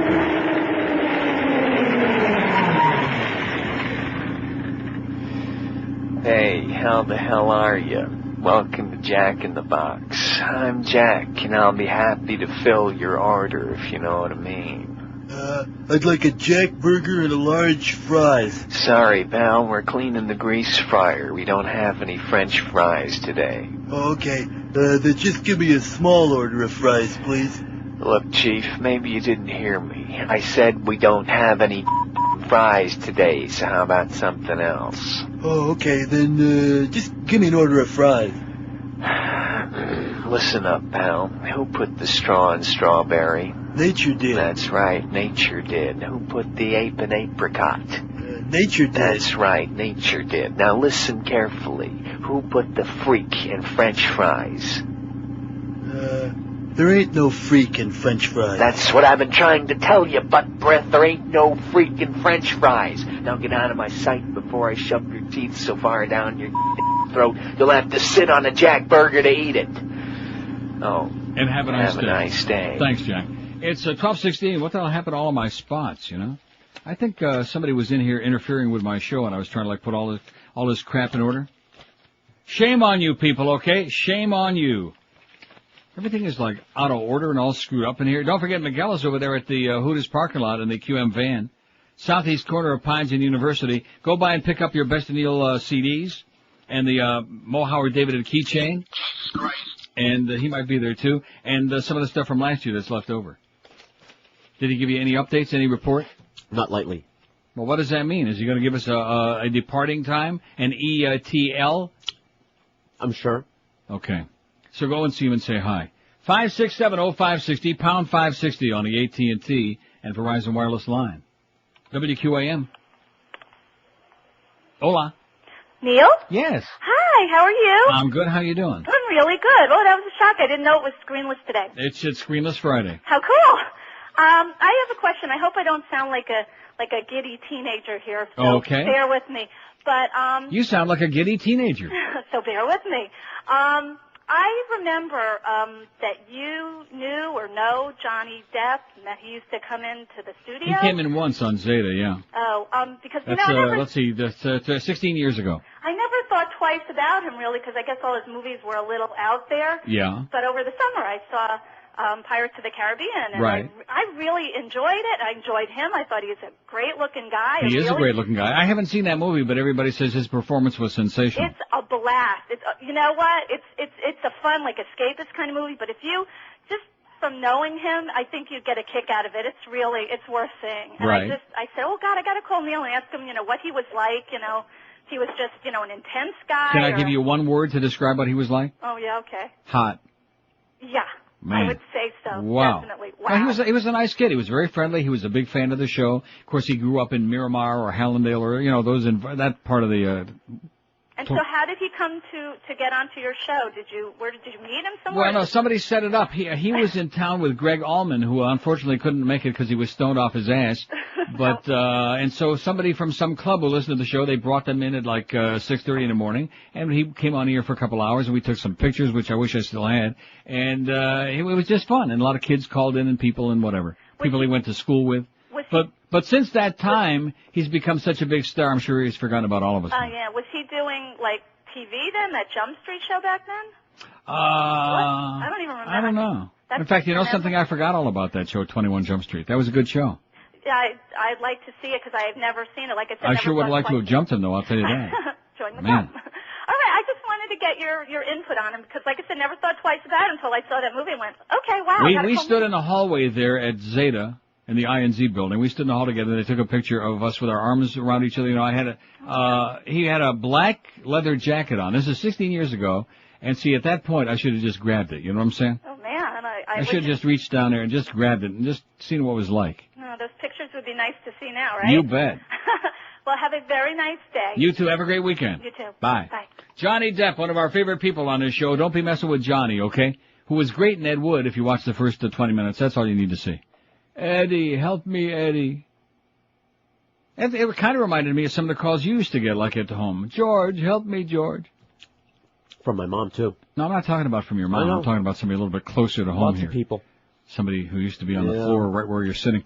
5670560. What are you have been eating and eating and eating and eating. I got to get out of this place. No, seriously. This is worse. See, I used to get blamed for a lot of this stuff. And I love Howie's, but there's some kind of a sickness going on with this place. They don't bring in like a little bit of food for everybody. They bring in like tons. It's Howieville. People order here by the pound. They don't just order a little bit of food. Oh, I'll have 4 pounds today, guys. I have 16 pounds of food. I just get a sandwich that I have. How many for pounds lunch. can we bring in for Scott? How many pounds of food would he like today? Oh, 100. How about George? About 30, man. Just a sandwich. That's all I get from them. Yeah. One a day. It seems to me that maybe it's just my imagination. Well, I have to stop at some point, I take a bite. So what did Miguel say? Do we have an update or not? 200. 200? We had 180 like an hour ago. Well, he says it's slow, so hit it pound it. Oh, what Pound the hell silly. is going on out there? This is getting me really aggravated now. And he'll be there until whenever. Till the crow flies up his ass. Till Which he you gets might bored. enjoy. 17,120, but we only have $200 today over there at the, and this is in Broward no less, that Miguel is waiting with our best deal merchandise. What? I don't think we're going till 2. Busy intersection too. Yeah. There's 80 zillion people in this town who are going to buy that intersection. There is no excuse for people not to be buying their best deal merchandise today. They did, 1,400 on, the other day, wherever the hell it was, which we can't remember where it was.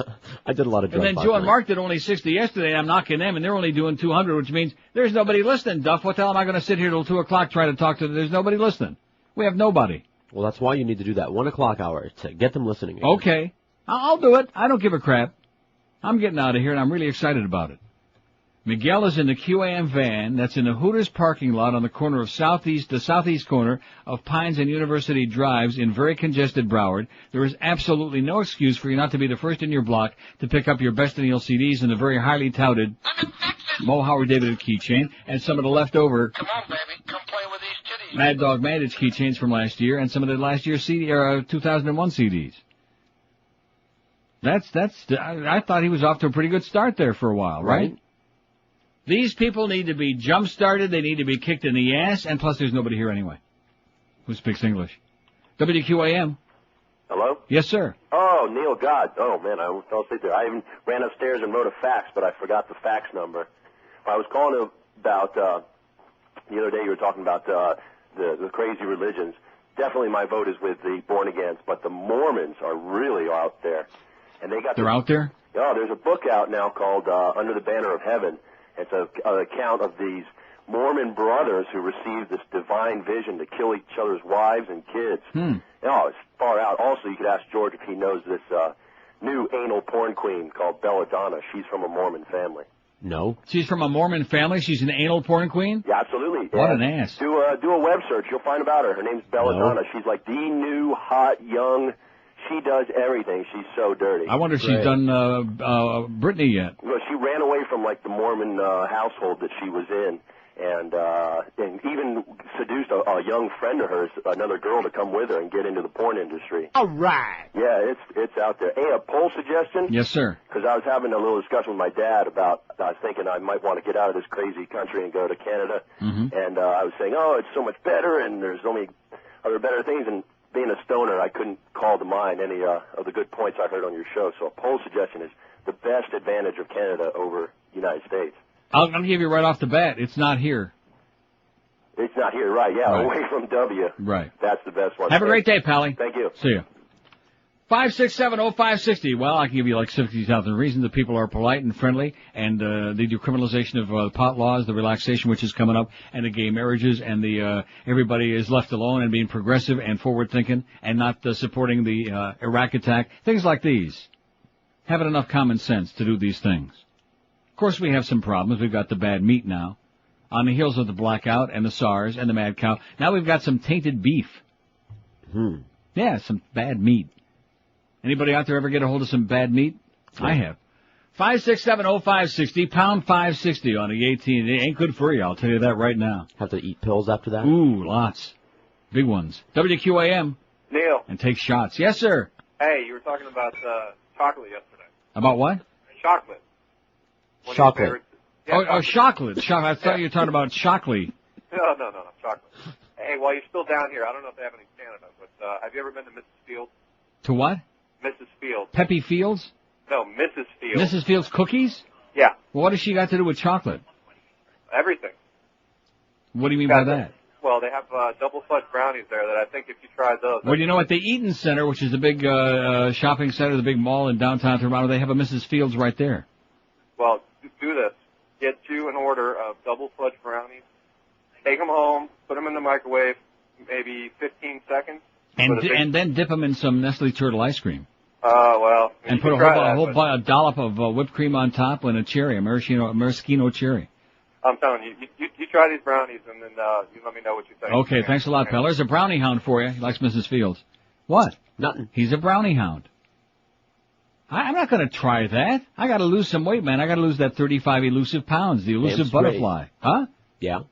I was doing pretty good the last couple of weeks up there, and then I came back here, and right off the bat, it's the same old crap.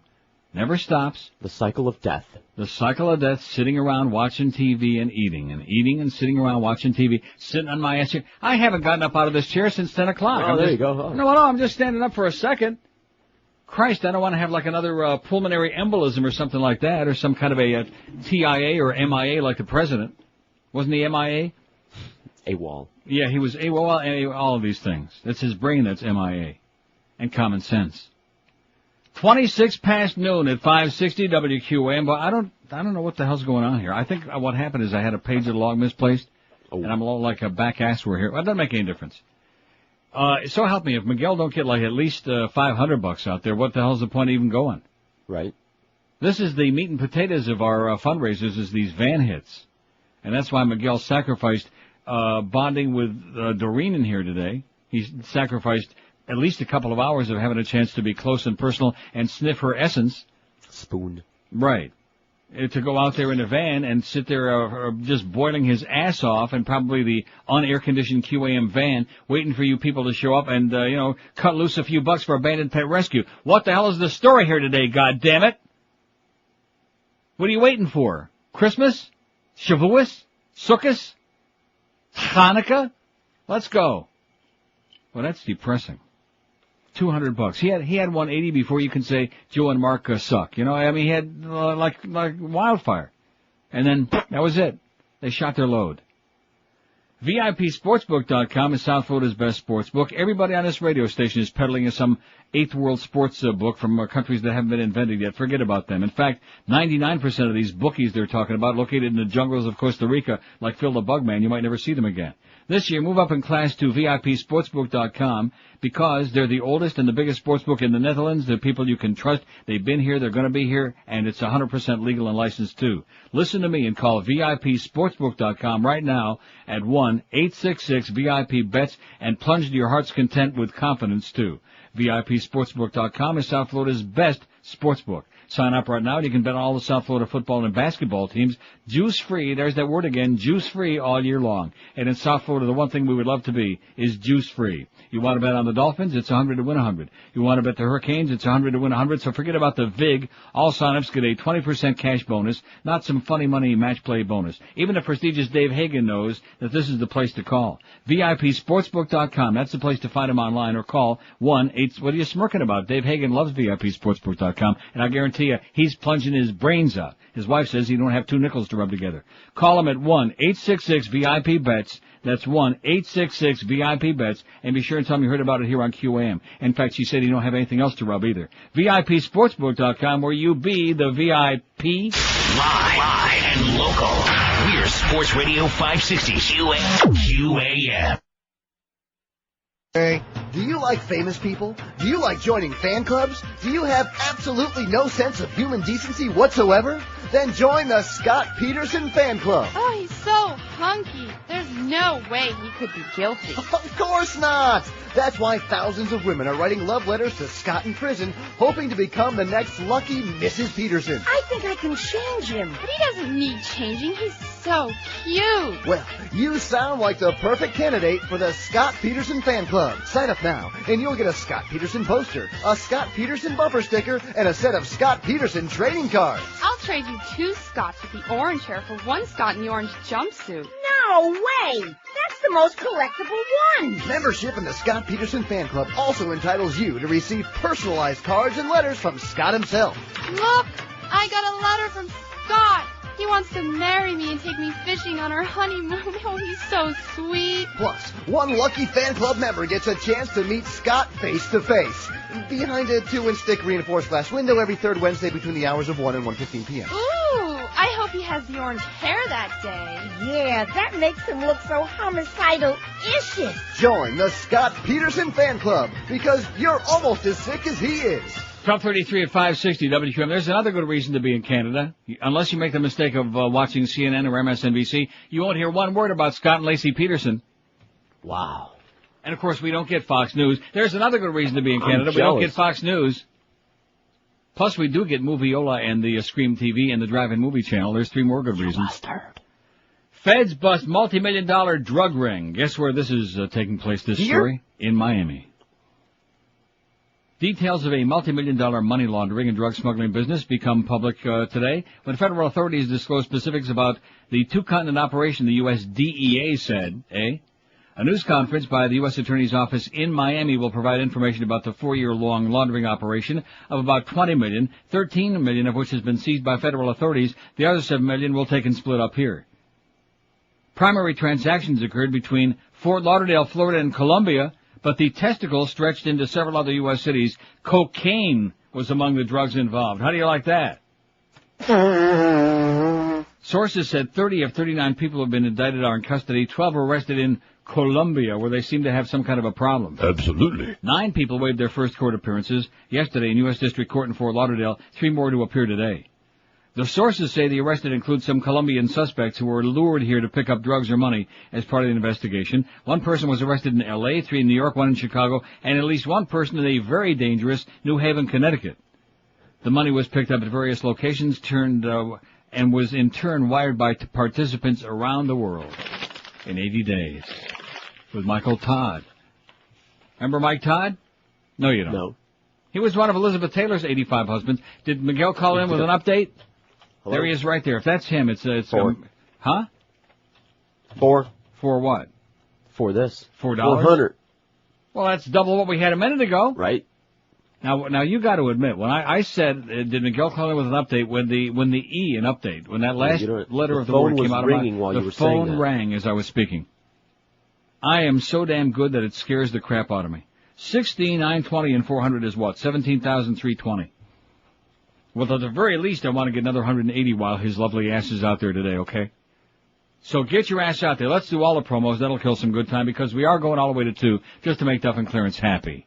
Because I'm sure that they're feeling in the back of the mind and probably in the middle and the front too. Well, those guys in there, they're just really screwing off with those comedy bits. Anybody, we're paying him all of that money. Anybody can sit there and play a bunch of carts and crap, you know. Well, I got news for you, Duff. Why don't you come here and do it? You simpering idiot. No, you know that's what they're thinking. Sure. They don't have the balls to say that to me, either to my face or even behind my back. But that's what they're thinking. Wait till you leave town. Screw them. I don't care. I don't really care. I see what they do all day. Sit around making up schedules, killing time, schmoozing, going from room to room, you know, like pollinating like a goddamn honeybee. Yeah, they're pollinating. Oh, well, I'm checking in with Pharrell now. Hey, Scott, how you doing? Okay, you know, that's it. That's what they do. We have expensive, glorified babysitters is what we have. Good guys. Not knocking them. That would be bad. So anyway, Miguel is in the Hooters parking lot on the southeast corner of Pines and University Drives in Broward, in prestigious. With our Best in Ale merchandise, and you're going to want to pick up that Mo Howard David keychain. That'd be funny. Yeah. And especially if they have any of these left over. Dumb son of a bitch. You better get those, because once those are gone, forget about it. That'll be it. And we are going to work on that Pharrell one, right? We are working on it. Right. All right. See, it hurts my throat just to try to do that. I could do it today because I was at that concert last night. Oh, yeah. Shouting. So why didn't you tell the story about the episode you had at the concert with the rude assholes? People are assholes. We had great people in our section. Titties a popping and all that. You had titties in your section? Oh, yeah. Not even connected, just titties flopping around, just loose. And which is good because I was there with my teenage daughter. So she got a good education about how to behave at a concert when she's 18. Yeah. Let's hope. How old is your daughter now? 15? 15. Very good. See, I knew 15. And, Sabrina's 15. That means she's dating now. So we had a fun Is she crowd. Dating now? Yeah. No. Nobody wants to hear about the concert. They want to hear about your daughter and who such she's as dating. it is. Not dating individually, like, you know, going out, somebody's picking her up and going on dates. Well, how do you know that? How do you know that there ain't stuff going on at school, like behind... Well, no one ever knows that. Behind I'm just the saying, schoolyard. no one pulls up in a In car the and she schoolyard. goes off. You know what I'm saying? Like In the at hallway. night. She's at home at night. In the unisex She's tea not room. Off places at Right. night on the weekend. Because she's a lovely little girl. Right. She's not a little girl anymore. She's a lovely young taller lady. than me. Yeah. Well, I didn't say much. So Is she really? Yeah. Taken after Mama. That way. Yeah. And only in that way. Mama's 8 feet tall, by the way. Yes. George comes up to her.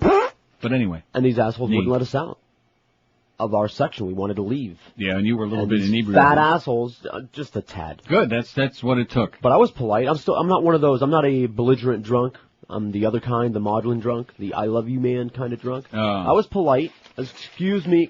And they stand there with their arms folded like, I'm not going to budge. Like, to what end? Oh, but what is that? What does that mean? Is that just part of the rudeness and the ambiance of this town? Welcome to town. There's Welcome another to reason Florida. to be in Canada. They don't pull that crap.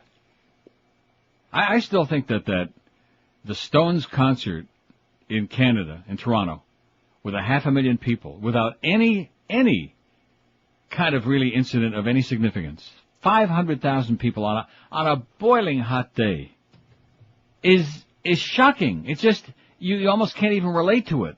Yeah. You know what I mean? I know what you mean. Now, the best part of that thing last night. Yeah. You've been there. You've been to the, you went to see the Backstreet Boys there? In the pouring rain. Right. Thanks a lot, Woody. By the way, nearly got pneumonia. Likewise. But I'll never forget that when we walked out of there. But anyway. Pouring rain last night also, but you know how they have the big lawn area where they seat people? Right. They tore Backstreet up Boys were lip syncing, by the every way. That was square on tape. inch of sod from that lawn area was torn up and used as a I projectile. will admit I got sucked in by the Backstreet Boys. And they threw the sod as projectiles all through Because the I crowd. thought they were really singing. And everyone got covered in And mud. I mean, they were great. And of course, then I find out that they can't sing their way out of a paper sack outside of the studio. From head to toe. 20 till 1. And also, we got today, 6 to 8. George will be at the new Solid Gold in Fort Lauderdale. That's his new Hanging It Out place on the northwest corner of Oakland and Federal. He'll have the best of stuff there, I'm sure. And there might be some other best of stuff as well that you can grab a hold of. Also tomorrow, Bill Seidel's Boulevard of Savings, Little George will be there on Northwest 36th Street. He especially wants to send a personal invite to the guy with the eyes and the guy with the fanny pack and Jack with the hands. That's Bill Seidel's Northwest 36th Street, just west of 27th Avenue. Get the best of Neil. Enjoy free food from Atlantic City Subs and drinks from Dickens Cider from 11 to 1 tomorrow. Jack's teeth are way more interesting than his hands. Are they really? Oh, yeah. I never noticed. The I could never get that close. I could never get that close. By the way, there are some people with really bad breath. I just mentioned that. I'm not talking about anybody. No, there are some people with really bad breath, and I don't like it. You know what I mean? No. I'm not talking about anybody in particular, Okay. but I just know Yeah. some people who have very bad breath. And it is annoying as hell to me, and I wonder if they've ever seen this amazing thing called a toothbrush, or even thought about sticking it in their mouth. How about and the just toothbrush, gum? too. Just chew some gum. A little bit Nice of gum would be minty- good. How about a little juicy fruit? Sorry, I'll just let that one go. I know you will. I don't necessarily, although I take a little peek. 19 before 1 at 560 WQAM. When you got up this morning and took a deep breath, what were you breathing? If you're tired of the schmutz, the mold spores, the dust particles, and all the other crap in your ear, or maybe you have a mold problem, here's the number to call. 1-866-542-4995, because that's the number for Clean Air Restoration. I talked to these guys a couple of days ago, and they told me how they can help you get your air clean and really do a job for you. If you have respiratory problems or allergies, call them at 1-866-542-4995 right now. You spend hundreds of thousands of dollars on your home, but not a penny to ensure that the air you're breathing is clean. Doesn't make any sense to me. The air filter system on your air conditioning system is there to protect the AC coils. It's not intended to filter the air you breathe. Their HEPA-filtered air handling systems take out almost all of the airborne particulate, including mold spores that can potentially produce nasty mycotoxins, animal dander, dust mites, insecticide dust, yeast cells, skin flakes, building material dust, a bunch of crap that you don't want in your lungs. Clean Air Restoration is licensed and insured. Their employees have been in the business for over 25 years, so needless to say, they know their crap. Right now, Clean Air Restoration has a Neil deal for you.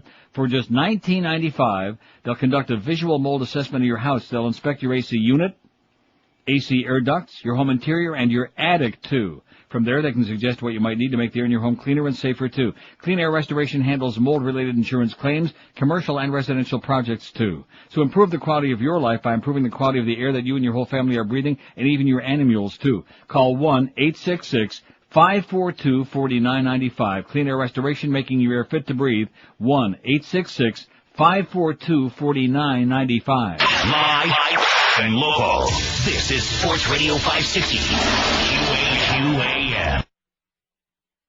Hey, you bastard. Absolutely. No single artist embodies the spirit of summer like Gordon Lightfoot. Are you serious? Absolutely. And now, Gordon Lightfoot takes the melody from the wreck of the Edmund Fitzgerald and turns up the heat on your favorite summer songs on his new album, Gordon Lightfoot Sweats Out Summer. Sometimes I wonder what what I'm gonna do, but there ain't no cure for the summertime blues. Yes, Canada's own Gordon Lightfoot is heating up the Great White North with a red-hot version of this Lovin' Spoonful classic. Hot town summer in the city, back of my neck getting dirty and gritty. Just wait until you hear Gordon Lightfoot's novel approach to summer's most famous novelty song. Hello, mother, hello, father, here I am at Camp Granada. Put your toes in the sand and your fingers in your ears and get ready for Gordon Lightfoot's rendition of this hit from the Jamies. It's summertime, summertime, summertime. Summertime, summertime, summertime. You'll want to stick this collection where the sun don't shine, in your CD player. It's Gordon Lightfoot's Sweats Out Summer. He ain't no Alan Sherman, I'll tell you that. That's for Boca Brian. 12 minutes before 1 at 560 WQM, 349 votes on the poll. Not too impressive, as a matter of fact. Of course, who the hell could be here now? It's a holiday weekend, right? Right. And they said there's going to be more people traveling in this country this year than any year in the last 8 since 95. This is the last gasp weekend, too. 84% by car, though, because we have a lot of pussies out there, and they're a bit scared. Maybe they just don't want to wait online for 5 hours waiting for someone to search them and all that. Did you see the lines they were showing on that news report? Where was this? Airport, you name it. No. You name the airport. No. All these lines. No. Yeah. Well, maybe today. Yeah. Because it's Labor Day weekend. Well, I mean, if you got any brains, you don't leave when everybody else is leaving. You find, you do a more creative way of doing it. You get to be a little bit more clever than that. If you can. If you can. Well, there's a will, there's a way, okay? Anyway, we got 300 and some odd votes on the poll. Who do you think is or was the most disliked media person in South Florida? 352 to be exact right now. Rick Sanchez, he's got it licked. He's licking it. 179. Mo Howard David, a good showing as usual for Mo, but a distant second, only 93, not even 100. 560. WQAM. Oh, $560. Well, that's pretty good. You see, once I bitched them out, or once they had time to figure out that they could go over and give Miguel a little squeeze, I'd squeeze it. 17,480. You didn't ask him. Next time he calls, ask him where the hell he was on Monday, because we can't remember. Because we did $1,400 there. It was pretty good for our opening salvo. Right? Right. Monday or Tuesday, whatever day it was. Whatever.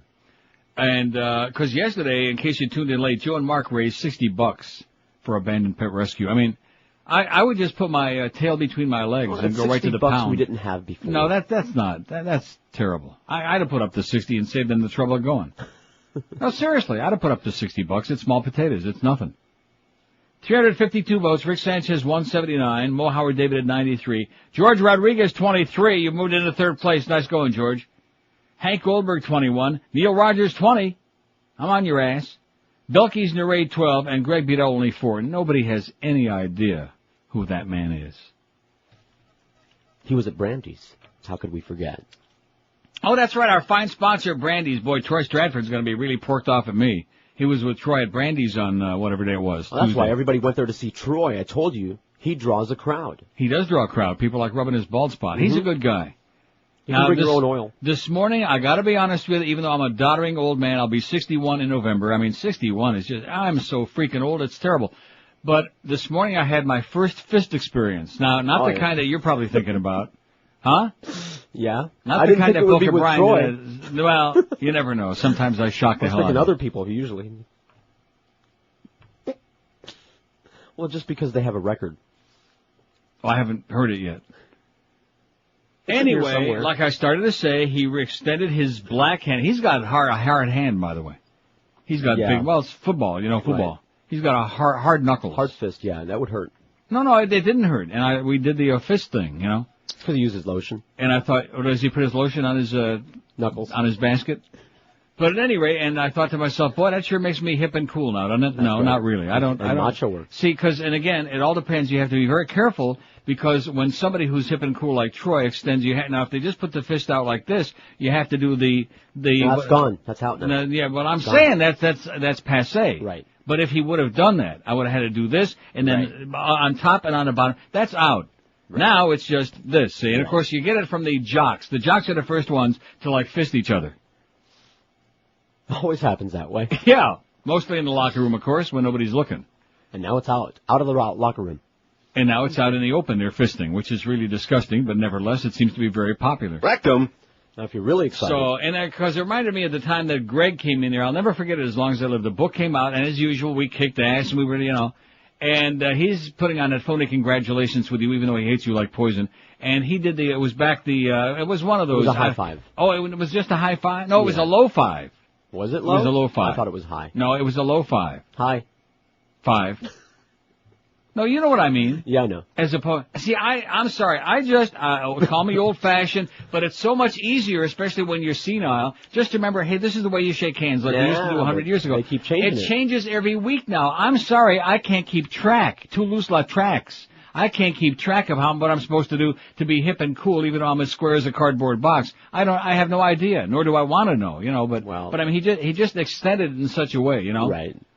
And when somebody like him extends something to me in such a way, I make a decision whether I want to participate or not. And of course, in his case, that was as far as we were going. He's a good guy. You pounded it, yeah. I beg your pardon? You pounded it. Your fists. I pounded it with my fist? I don't think so.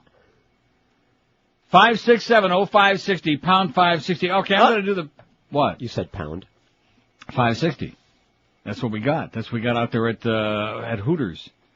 On the southeast corner of Pines and University. I don't know if we really have now listen, here's the deal.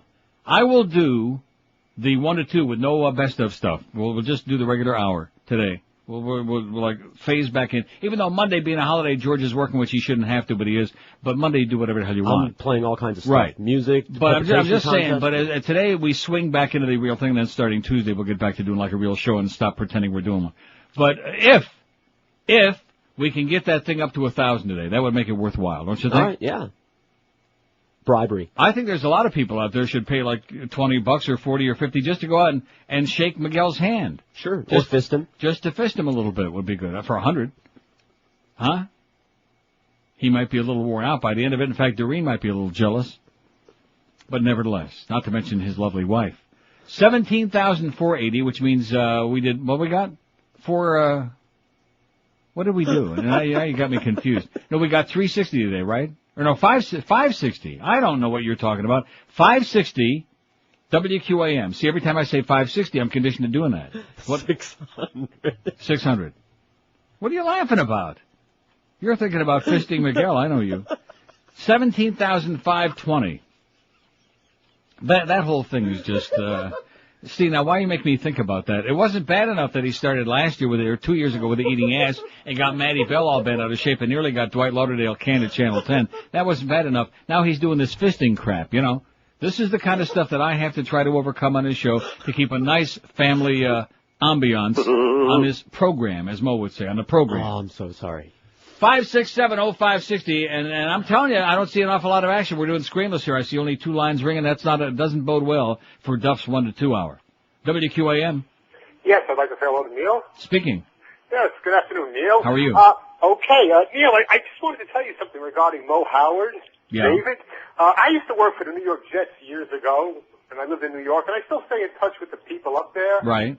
And, they concur with you wholeheartedly that he is, without a doubt, one of the most spiteful. I mean, he's virtually evil. He just is just a miserable person. Absolutely. Yeah, the picture you have on your webpage of him, I sent it up to a couple of people up there, and they were like, yeah, you pretty much captured the essence of Mo Howard in that picture. He really is. People think that I'm making it up. I couldn't manufacture anybody as evil as he is.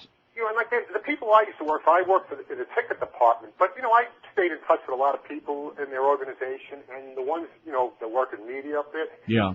Nobody likes him. It's incredible. It's sad that somebody could be looked so down upon. Yeah, he is universally despised and reviled by virtually everyone who's even ever smelled him. Well, Neil, I called you a while back, and I suggested a web page to you. I don't know if you ever had a chance to look at it, IPL.org. I don't think so. Because I know you like to read foreign publications, and on this webpage... Oh, no, I did check that out. I have it written down up in Toronto. I do check that now from time to time. Yeah, it's really a good source of information for anybody, and I live off of it because I do travel from time to time, and before I go to a city, I just pull up their newspaper, and I pretty much know where I'm going to be going, what I'm going to do before I get there. Right. But anyway, listen, you have a good holiday weekend. And you too. And thanks for the report. Okay, bye. Thanks. See, there's an update. Beyond a shadow of a doubt, he is reviled. Absolutely. Universally. Live and local. This is Sports Radio 560. QAQAM. 1 2 hour.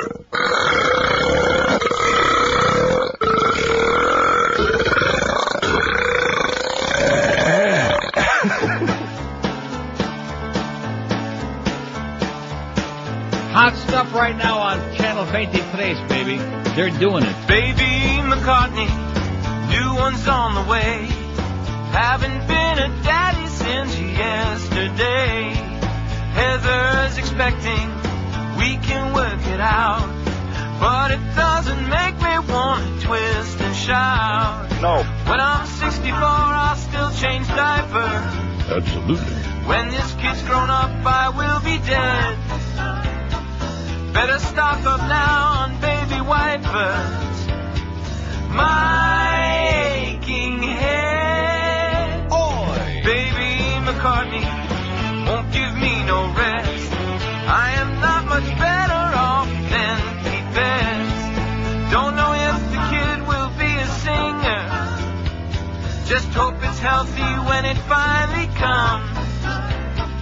Want the child to have 10 toes and fingers, unlike its mom.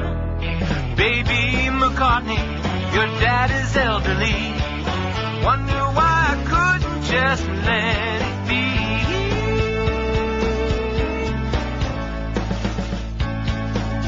103, our new favorite TV show is on right now, Channel 23. What's it called? Engañada. Engañada, which means?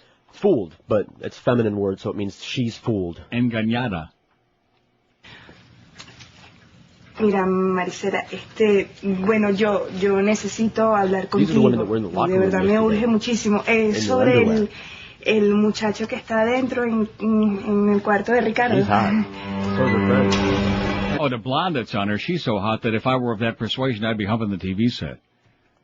Where the hell is she? There she is. She just showed up. Oh, she was just, there she is. No, not that blonde. No, the other one. I'll take her. No, the other one's like, makes her look like Here Miss we go Piggy. again with this crap. Look at this, she's sitting, he's got his hand up her ass. Look at that. Rectum. This is our kind of show, boys and girls. Well, it's only been on 2 the minutes, guy and that now they they're had on fighting. yesterday was naked as a jaybird. He had like a little sock in front of his privates. Their boobs are popping out.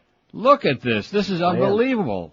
Y la próxima vez que me ponga esto, te voy a desfigurar la cara. It's a cat fight. It's been on 2 minutes. Wow.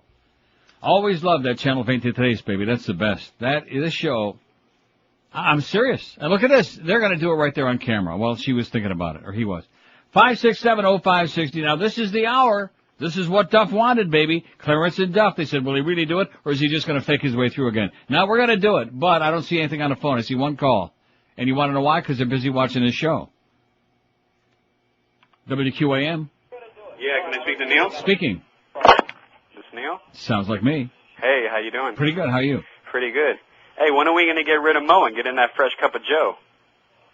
Good suggestion. You like that, huh? I love it, yeah. I'm ready. Get rid of Mo and get a fresh cup of Old Joe.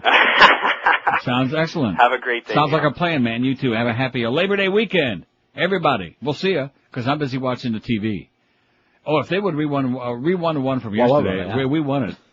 I would, and even this guy who's in the sack here ain't too bad. You know, the one that's got that schmata on his head. He's got a bloody stump. 5-6. And with all the action on this show, believe me, you couldn't blame anybody for having a bloody stump. Good God, they never put it away. 5670560. Pound 560. Yeah, you can always tell that you're hooking up with somebody that's got a lot of action when that baby is really raw. I'll tell you that right now. When that thing is just like papyrus again. There's that word coming back again. Papyrus. Like onion skin, as opposed to like foreskin. Oh, we even got a call on line 9 from that asshole. WQAM. Can I fuck your? Uh-huh. We knew it. We knew all exactly. about it. It was an S, by the way, what he said. Yeah. You're a moron. You're an idiot. You're an imbecile. And, of course, all that crap. Well, I'm just a big fan. Yeah, you're an idiot. Get some mental help, okay? WQAM. 500,000 people every year at Indianapolis. No major incidents. 250,000 people twice a year at Daytona. No major incidents. What makes Toronto so special? Doing what? You're talking about watching cars go round and round? Yep. It's a little bit different than a rock concert, you moron, okay? And by the way, stay right the hell where you are and keep picking your nose, idiot. It's talking about car races. What the hell is that? What's that to do with anything? And of course, the incidents there are generally on the track when people are getting killed all over the place and all the rubberneckers are watching it. 5670560, pound 560. Who ever heard of a rock concert with 500,000 people where there aren't a whole bunch of, crap going on, right? Right. And this guy, well, what's so bad? You sound as boring as this town is, sir. You're one of the reasons I'm delighted as hell to be getting the hell out of here. You're making me ecstatic just thinking of your dull, horrendous, negative voice. Just the tone kind of turns my bone in a downward connection. WQAM. Negative voice. QAM. Neil, how are you? Pretty good. Neil, related to what George was talking about, 100% correct. I noticed this in the movies. You try to get out of the aisle, and normally I'll stand up, let somebody come by. But no, here, they sit there, like, they scoot back maybe an eighth of an inch. This one fat ass put his leg up. Damn plate, Yeah, one guy put his leg up so as an impediment, like a blocking point. Unbelievable. And I also noticed, of course, at the, I don't know, what do we call it, the Macarena or the whatever it's called now. Same damn thing. So what I do, I'm a pretty big guy. I just plow right through, And, excuse me, I'm sorry, kicking and pushing and everything. Yeah, just pretend you're in Amsterdam and just push everybody else out of the way that they do it. Hi, Neil. Have a great weekend. And you too. Thank you. Yeah, if you're in the midst of a bunch of rude people, when in Rome, screw the Romans. That's what I say.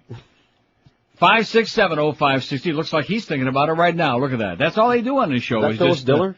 If they're not doing it, they're like preparing to do it, or thinking about having just done it, or getting ready to do it again. That's all they do on this show.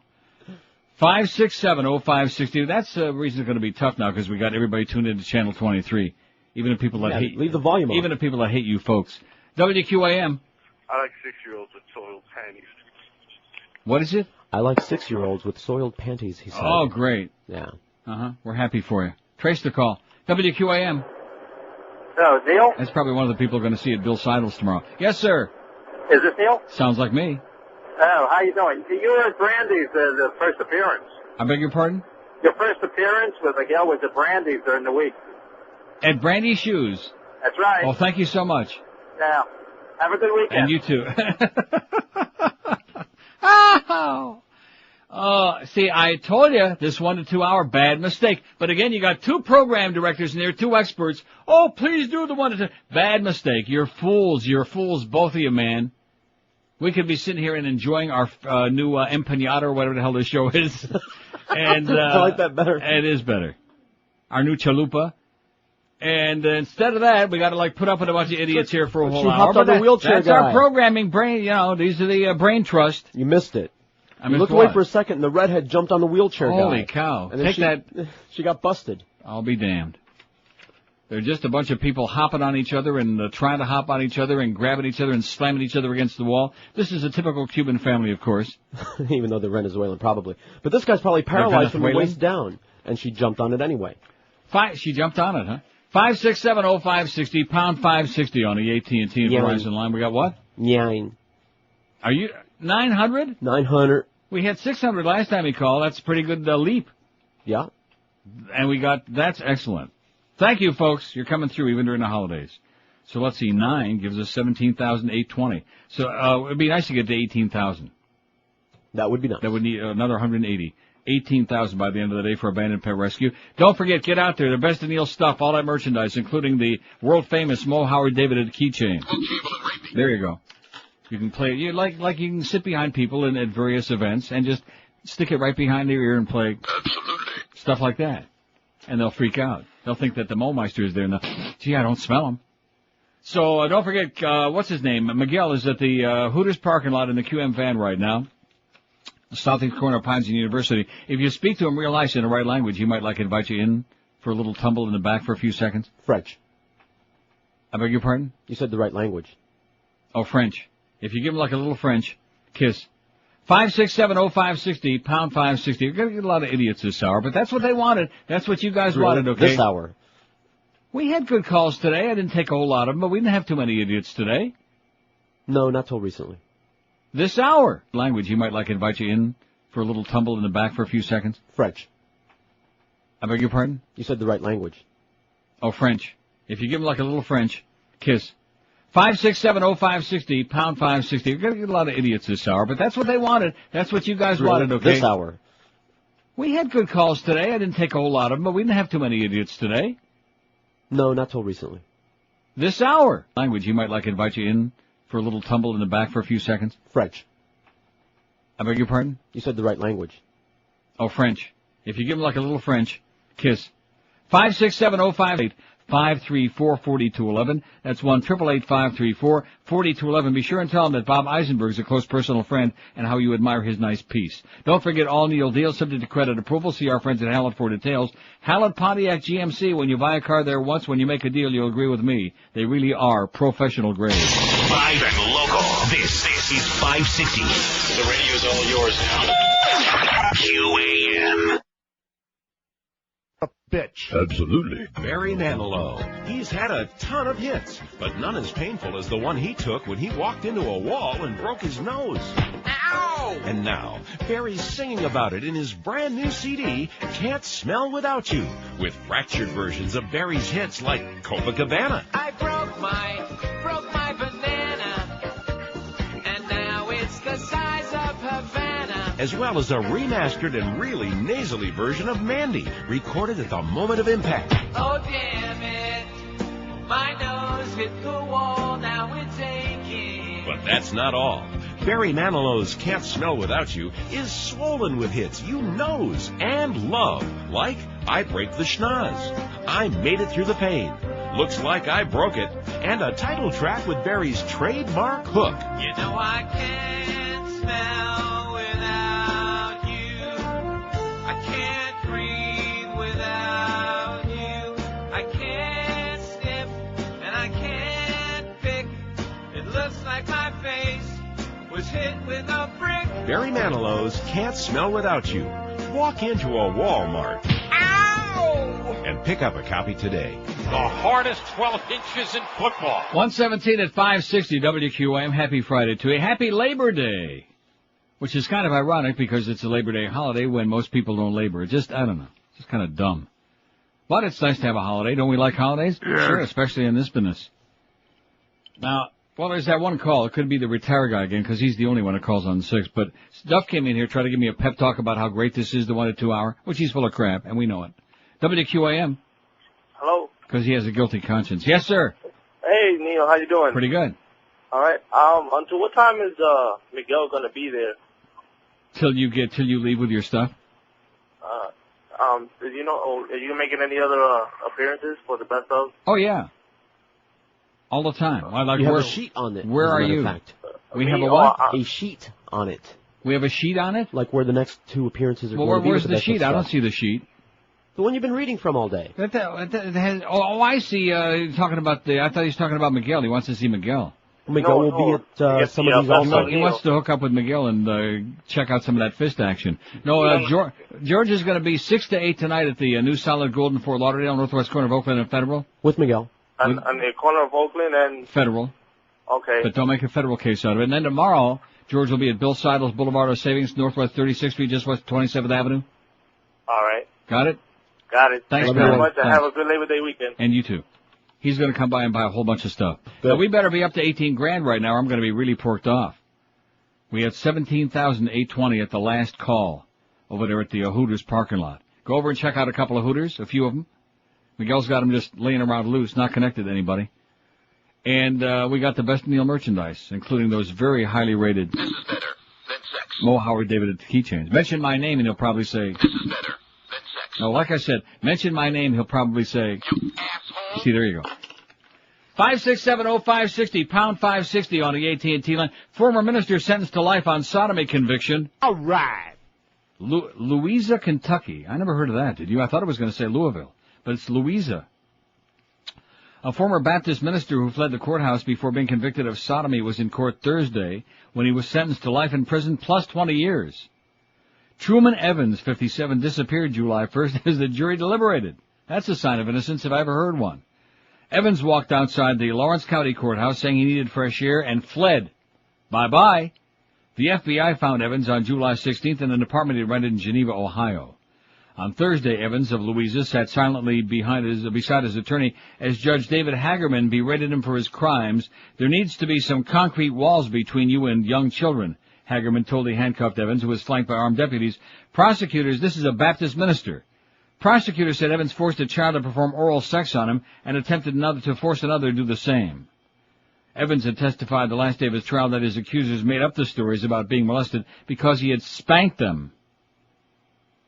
Jurors deliberated 35 minutes before convicting Evans of first-degree sodomy on a 7-year-old boy and criminal attempt to commit first-degree sodomy on a 9-year-old girl. Jury recommended a life sentence plus 20 years. Oh!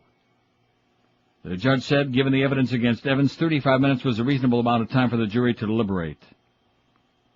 And there you go. And, if that one isn't good enough, sex offender minister gets out of prison. This in Lakeland, Florida, a real mugwump yahoo place. Ever been in Lakeland? No. Don't. You know who lived in Lakeland? Mm-hmm. How come I don't hear him? I don't know. There he is. Well, he knows we don't want to overdo it. The Reverend Kenneth Baxley is a free man, having served 11 months of a 30-month prison sentence for having sex with a teenager in his care. Baxley, 38, who served 4 years as leader of the Central Baptist Community Ministries in West Lakeland, resigned the position in February 2002 following his arrest on 5 counts of sexual battery on a child. How do you like that?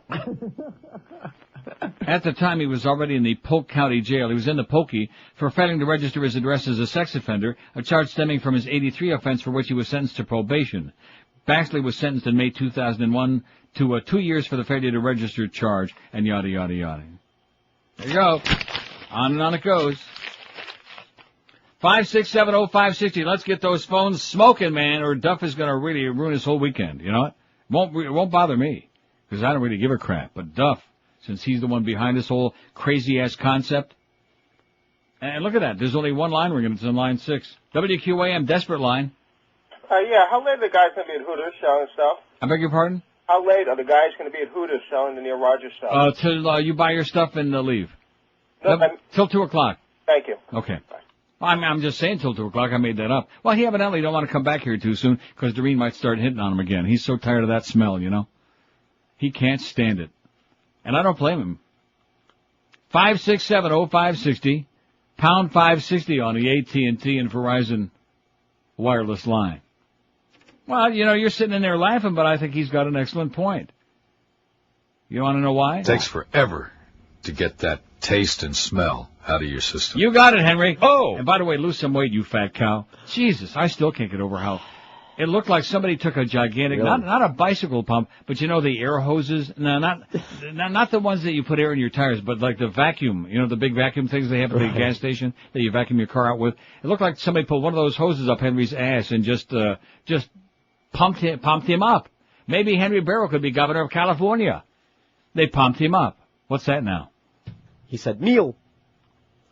That's 1,000. Yeah, I said, what? Meal? Meal. As in Neil Rogers? So we got $1,000. I never dreamed we could do it. I'm in shock. So I'm trying to extrapolate now. So if we started at, what do you start at? That means we got 18,120. Let's hear it. Oh. Nice going, Miguel. And he's still there for to whenever he feels like leaving, for another half hour anyway. So 18,120, which means early part next week will be over the 20,000 mark, and we're really only starting to get this thing organized right now.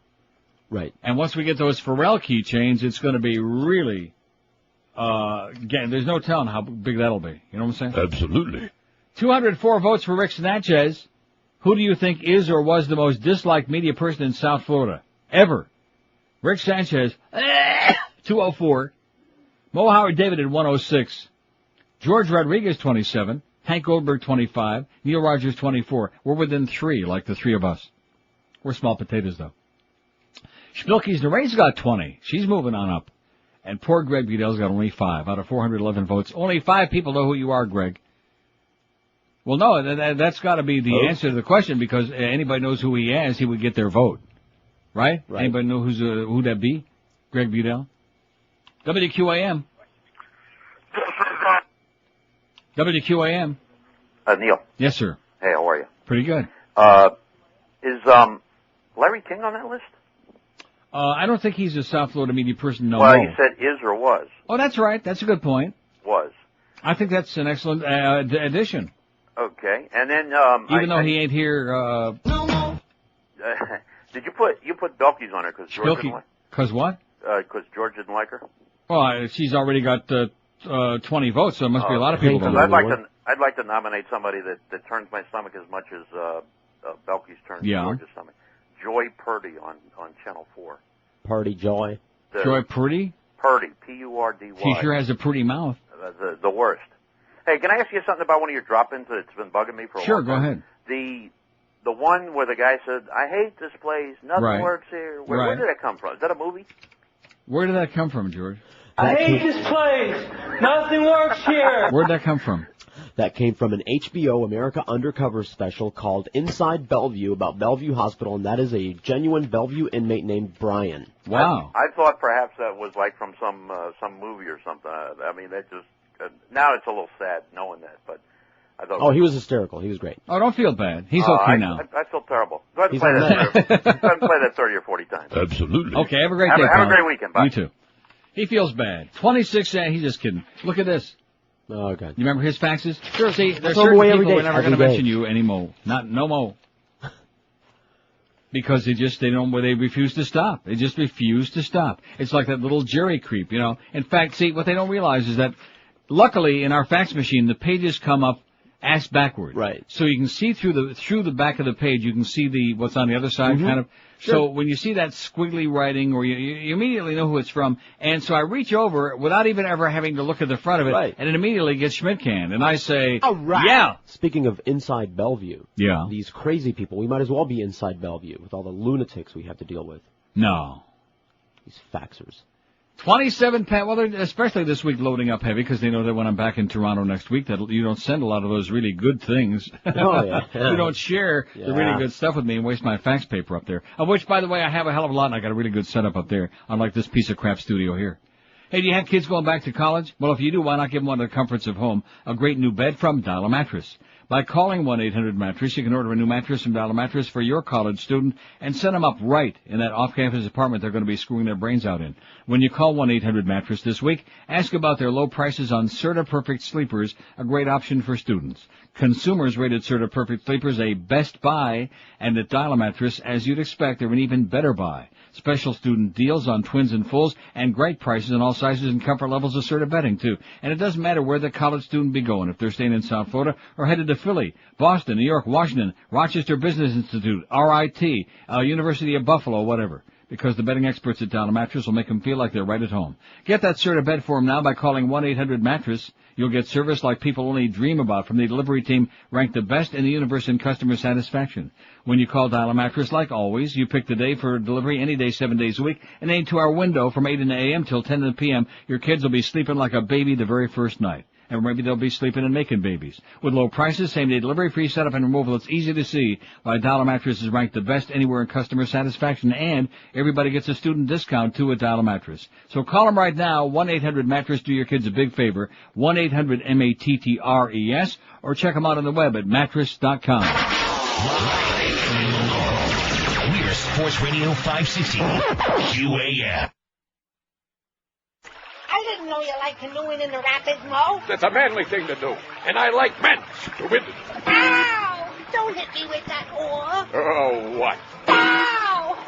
Now, did you paint the side of this thing like I asked you? Yeah, Mo. 560 4-hole radio. Just like you said. Right there at the side. Let me get a good look at you. Oh, Bobby, I'm all right. I got to bend over to see. It's right there, Mo. Where? You got to bend over the side more to see it. See, that's it. Yeah. Hey, what are you doing? Oh, you thought you could push me overboard, huh? Why, you... What is... Mo, wait! We're heading for a waterfall! You take a bullet for that old trick? Why, I'll have you...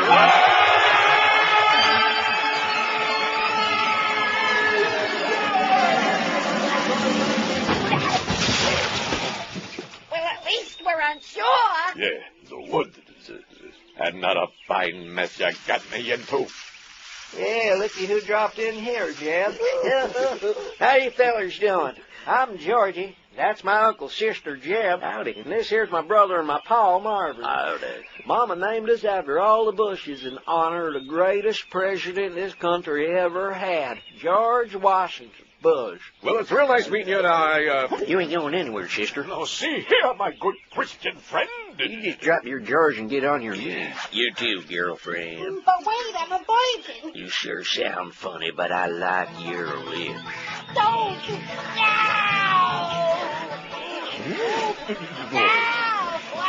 Yeah, pipe down, Geldy. You'll get used to it. How's that, Mo? Yeah, you'll be feeling like a woman in no time. I got his back, Chip. You get the front. I suppose you want me to squeal now, huh? Don't see how you're gonna. Oh, you're not gonna put that in.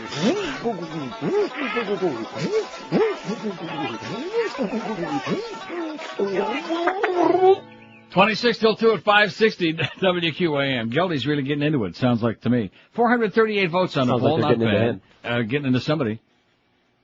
Who do you think? We got to get Larry King on there. I know Eric's probably not paying any attention anymore because he figures this is all done.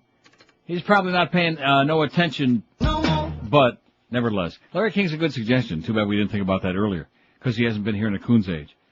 But a lot of people don't like Larry too much down here. They don't cotton to him because he ripped off a lot of folks down here. Did you ever pay him back? No. No. Made millions and millions. He's still making millions. Ever pay anybody back a dime down here? No. No. Just stuck it to him. Hey, Duff, I hope you're listening in your orifice because there's only one call on the board on Screenless right now. He says it's on there. Or he just put it on there. It's on what? On fire. Okay, just relax. Don't everybody get all bent out of shape. Catch what I'm saying? Uh-huh. Okay, good, Larry. So it'll pop up next time. It's refreshing. And it is mild. 5670560, pound 560 on the AT&T and Verizon line. Let's get the show on the road here, okay? Let's show that Duff really knows his crap, okay? That we really got to get this thing going till 2 o'clock again. Or not. WQAM. Okay. WQAM. Bill. Yes, sir. Oh, chronic, yeah. Mr. Negative. Mr. Heavy Breathing Hostile Negative. WQAM, hello. Weak, lame, phony. WQAM. Neil. Yes, sir. How you doing, Neil? Pretty good. Listen, I think it's funny. I think it's funny hearing all those mopeds. First of all, the guy's a real asshole. Yeah. I wish he had Zimper back. But there's one thing I gotta give him credit for. And what's that, sir? He's not a fag.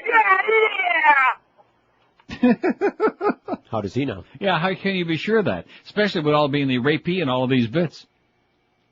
My Julio friend. WQAM. Yeah, Neil, how you doing? Pretty good. I was in Canada this summer, Vancouver, and yeah. I really had a great time. That's a beautiful city. Right? Good. Have you been there? No, I have not. That is, I could move there in a heartbeat if I didn't have everything down here going for me. That is really beautiful. That's what I hear. Everybody tells me that. It's pretty. The people are nice. They speak English, and everybody gets along. And sounds kind of like Toronto to me. Everybody speaks English, and everybody gets along. Yeah, I used to go to Toronto. I lived in Detroit many years ago. Right. Well, that's unfortunate. Yeah. Well, no, it's good that you got out of there anyway. But if you ever get a chance to go by Vancouver, boy, it is really spectacular. Okay. Have a good one. And you too. There's a guy in town in Vancouver, eh? I want to go. Okay. Go to Whistler, BC. Okay. 5670560, pound 560 on the AT&T. The Whistler knows, and the Shadow knows. And the Radium Hot Springs.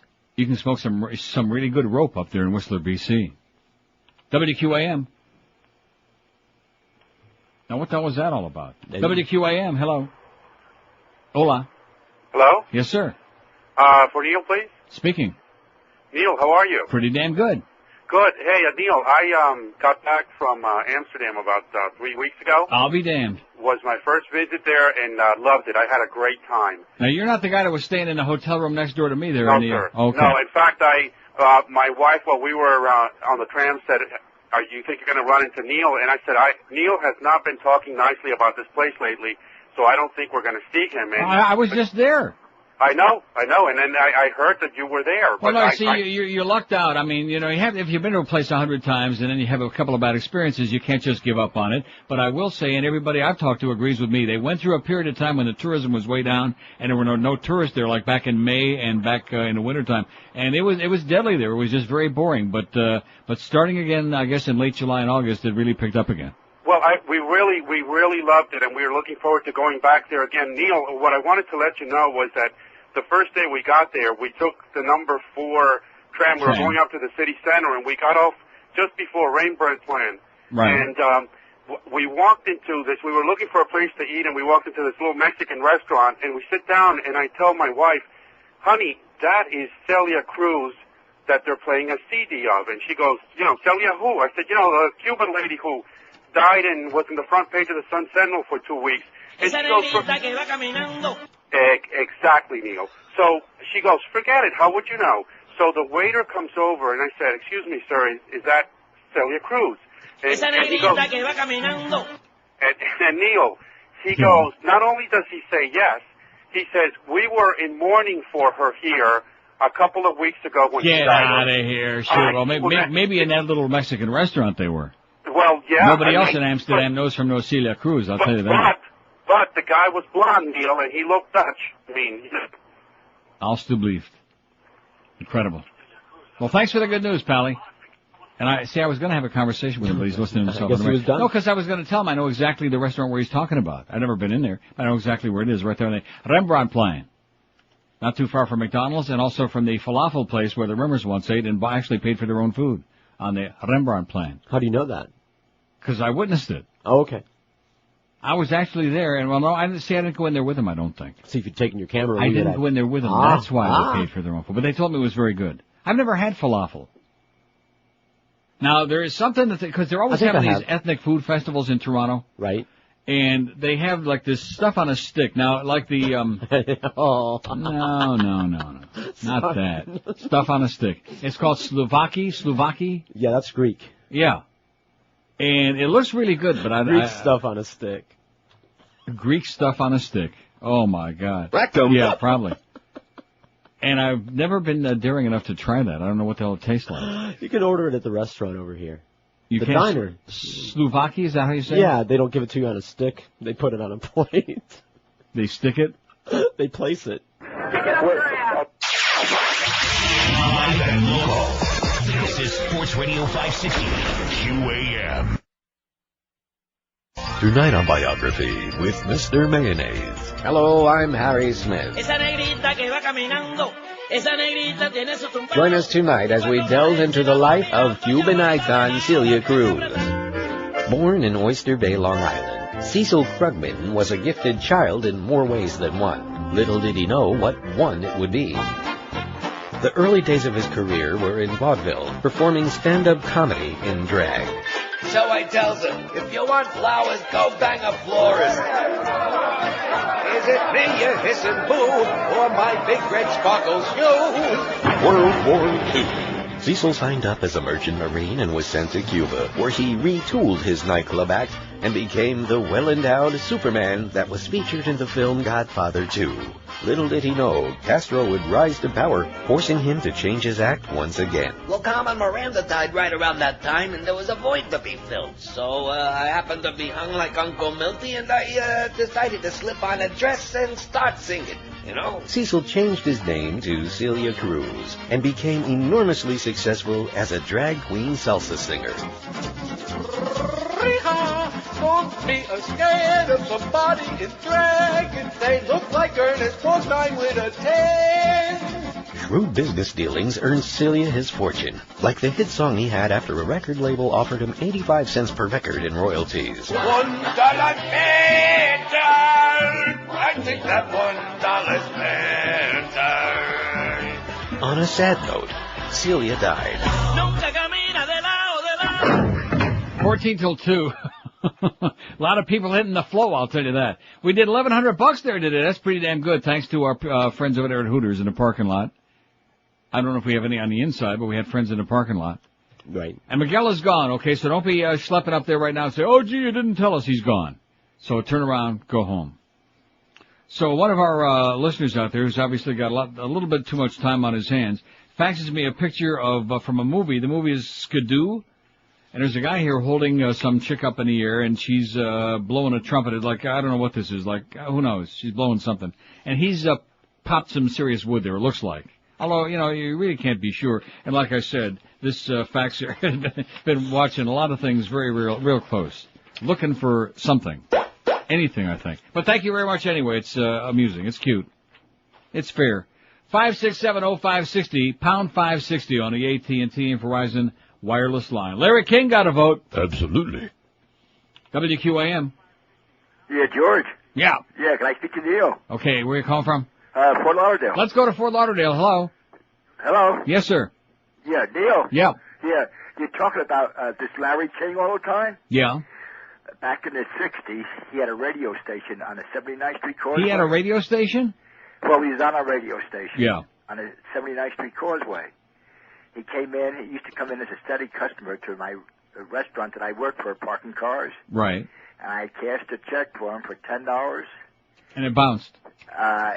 No, it didn't bounce.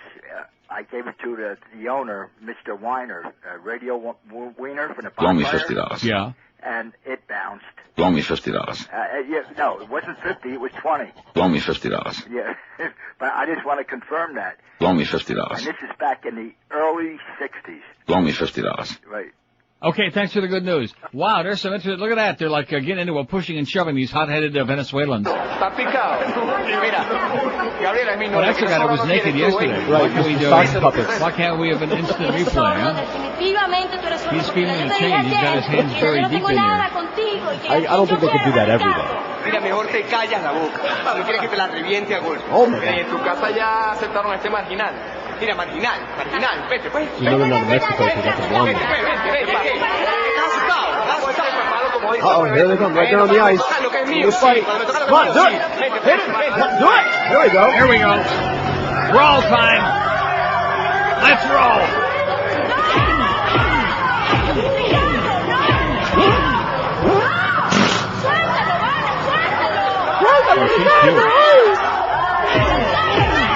She's cute. Oh, yeah, damn cute. 5670560, pound 560 on the AT&T and Verizon wireless line as we, and it was a good idea, Duff, you're right. This was fun. It's sure better than just sitting here and play a lot of funny stuff.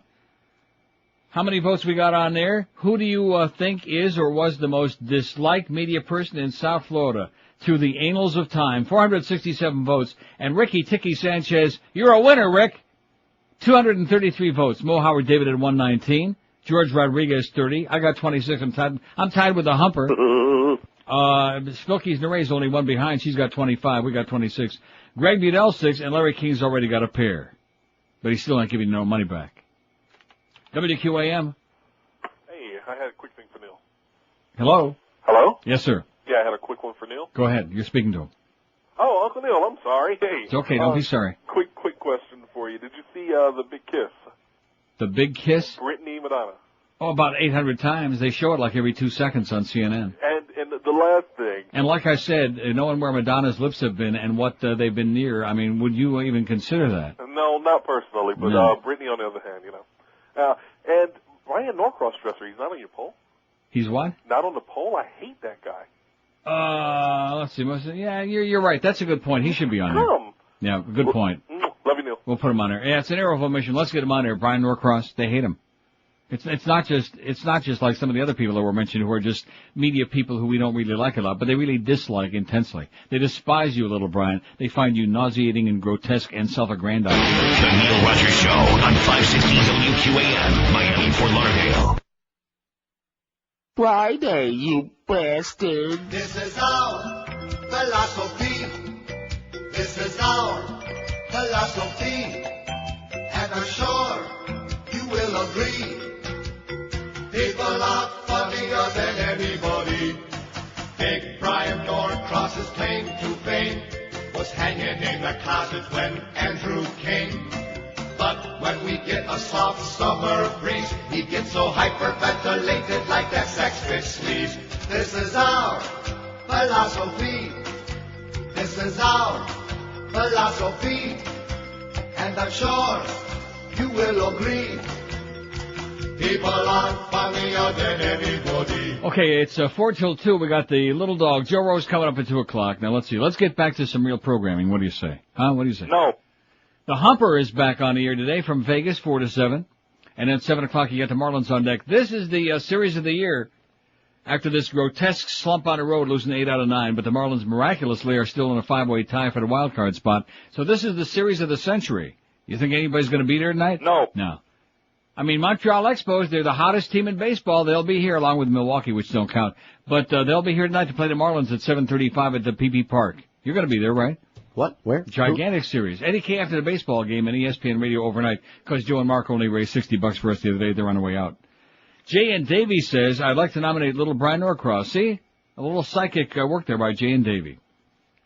Says, every time I see him doing the weather, I want to puke. He makes all that money to be on 3 times a year because they know everybody hates him. Keep up the good work. George was great over the summer, and Mo sucks. Nice going, Jay. Touched all the bases, sweetheart. 18,220 for Abandoned Pet Rescue. We're off to a pretty good start. 1,100 today by the lovely Miguel. Thanks, Miguel. Don't forget, 6 to 8 tonight, George will be at the New Solid Gold in Fort Lauderdale, northwest corner of Oakland and Federal. He'll have our best of stuff, and I'll guarantee you'll make more than $60. Don't guarantee that. Why? All right. Guarantee I'll it. bet your life on it. Okay.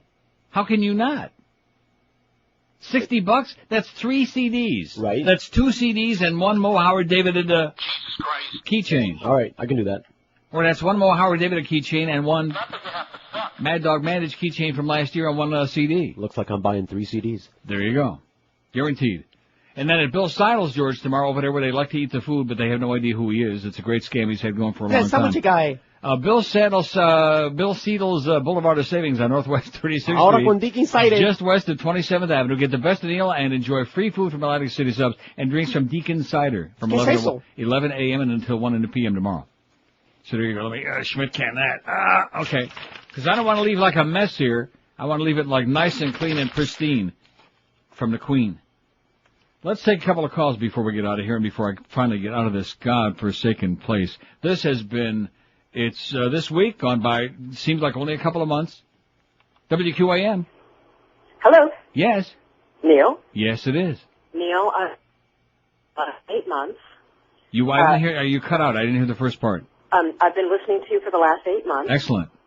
I've been in South Florida the last 8 months. Uh-huh. I'm packing my bags to leave, getting on a jet plane, leaving tomorrow. Good for you.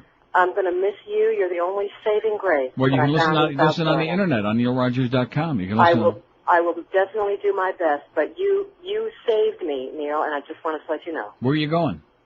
I'm going to Denver. Oh, that's good. It's not where I want to be, but it's where I'll take that stop along the way. Beats the hell out of being here. I'll miss you, Neil. Good luck, sweetheart. Thank you. Take care. Bye. See, there you go. We've had so many of those people over the years, and it's just one of them things. They're out of here. They're gone. They went bye. We gave it a shot. She was here for 8 months. That's long enough to learn to hate it, to learn the ambiance of this place. And certainly now with this kind of weather, with the incredible, insufferable heat and humidity and the grotesque rainstorms and the tropical waves and the hurricanes and all of these things. Not to mention, of course, the rude and the obnoxious elbowing people that George encountered like at the concert last night. All of these things. What do you think you're going? I'm just going to stand here. And, of course, yeah, well, these are some of the things that make people like her and a lot of the rest of us want to think about it, consider it for just, 10 or 20 seconds, and say, bye. The Neil Rogers Show on 560 WQAM, Miami, Fort Lauderdale. Neil Rogers, good.